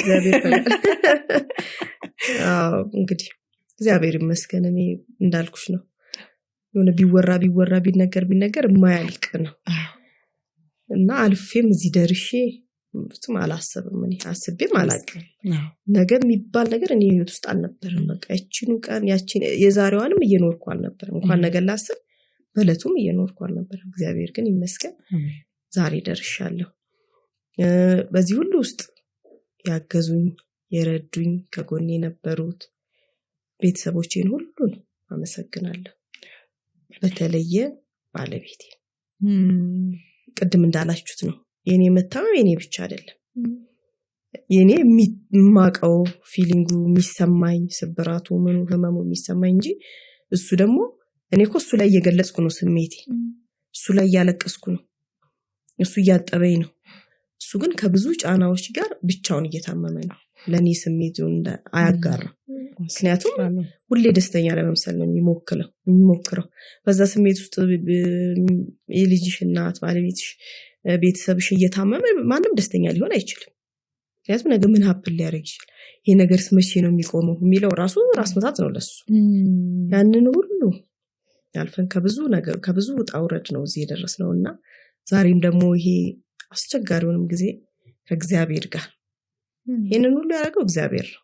በቃ በዚህ መንገድ እንዳልፍም ያኔ ነው ሳማርር የነበረው እኔ ለምን መሞት አለብኝ አላስፈልግም ምናምን የሚለው ነገር ውስጥ ገባ የነበረው እንጂ ዛሬ ግን አላማ ስለነበረው ነው እግዚአብሔር እንደዛ የሰበረኝ፣ ከታች እንድነሳ ያደረገኝ። ብዙ ነገሮችን ከኋላ የነበሩ ነገሮች የጠሩ ውስጥ የነበሩ ጥያቄዎች መልስ አገኙ። ሁለተኛ ደግሞ እንዳልኩሽ መክሊቴም ሊሆን ይችላል ይሄ ነገር ሰዎች ማገዝ አላወቅኩትም ይሆናል። እንዳልኩሽ መምህር ነበርኩኝ፣ ከልጆች አስተማሪ ነበርኩ። ማስተማር ደስ ይለኛል፣ ከልጆች ጋር ኮሚኒኬሽን ደስ ይለኛል። እና ምናልባት በዚህ ችግር ውስጥ ያሉ ሰዎችን እንድረዳ እንዳግዝ እግዚአብሔር የሆነ መንገድ ሊሰጠኝ አስቦ ይሆናል በዛ ውስጥ እንዳልፍ። ምክንያቱም በእኔ ጫማ ውስጥ ያልሆነ ሰው ይሄንን ስሜት አይረዳው። አሁን ካንቺም ከሰኒም በላይ በዚህ ዲፕሬሽን ውስጥ ያለች እናት እኔን ትረዳኛለች። አሁን ስትሰማ እናንተ እንደ ባለሙያ ከሌሎች ሰዎች ከሚነገራችሁ ነገር ነው። ስሜት ውስጥ የነበሩ ሰዎች በዛ ነገር ውስጥ እያለፉ ያሉ ሰዎች እነሱ ደግሞ በጣም ይረዱታልና እነሱን ሰዎች ማገዝ ፈልጋለሁ ወደፊት የበለጠ እዚህ ነገር ላይ እንግዲህ ነገሮችን አመቻችቼ በምን አይነት መልኩ እንደሆነ የሆነ ያቀድኩት ፕላን ያደረኩት ነገር ባይኖር ውስጤ ግን የሚነግረኝ ነገር አለ። እንዳልኩሽ አሁን ፌስቡክ ላይ ያጋራሁት ነገር ለብዙ እናቶች ተደራሽ ሆኗል። በዙሪያ ያሉ ሰዎች እነግራለሁ፣ አወያያለሁ። ማለት ድብቅ ነገር አይደለም፣ እሺ ተሸፋፍኖ የሚያልፍ ነገር አይደለም፣ የሚፈራ ነገር አይደለም። ማናችን ላይ መቼ ሊያጋጥም እንደሚችል አናውቅምና ለብዙ ሰዎች ይሄንን ኤክስፒሪየንስ ሼር ማድረግ ፈልጋለሁ። እኔን የሚፈልጉ እናቶች ካሉ በዚህ ችግር ውስጥ ያሉ ሰዎች ካሉ እኔ ምንም አቬለብል ነኝ። ስልኬንም ያለሽባቸው መንገድ ኤክስፒሪየንስ ሼር ታደርጊያለሽ።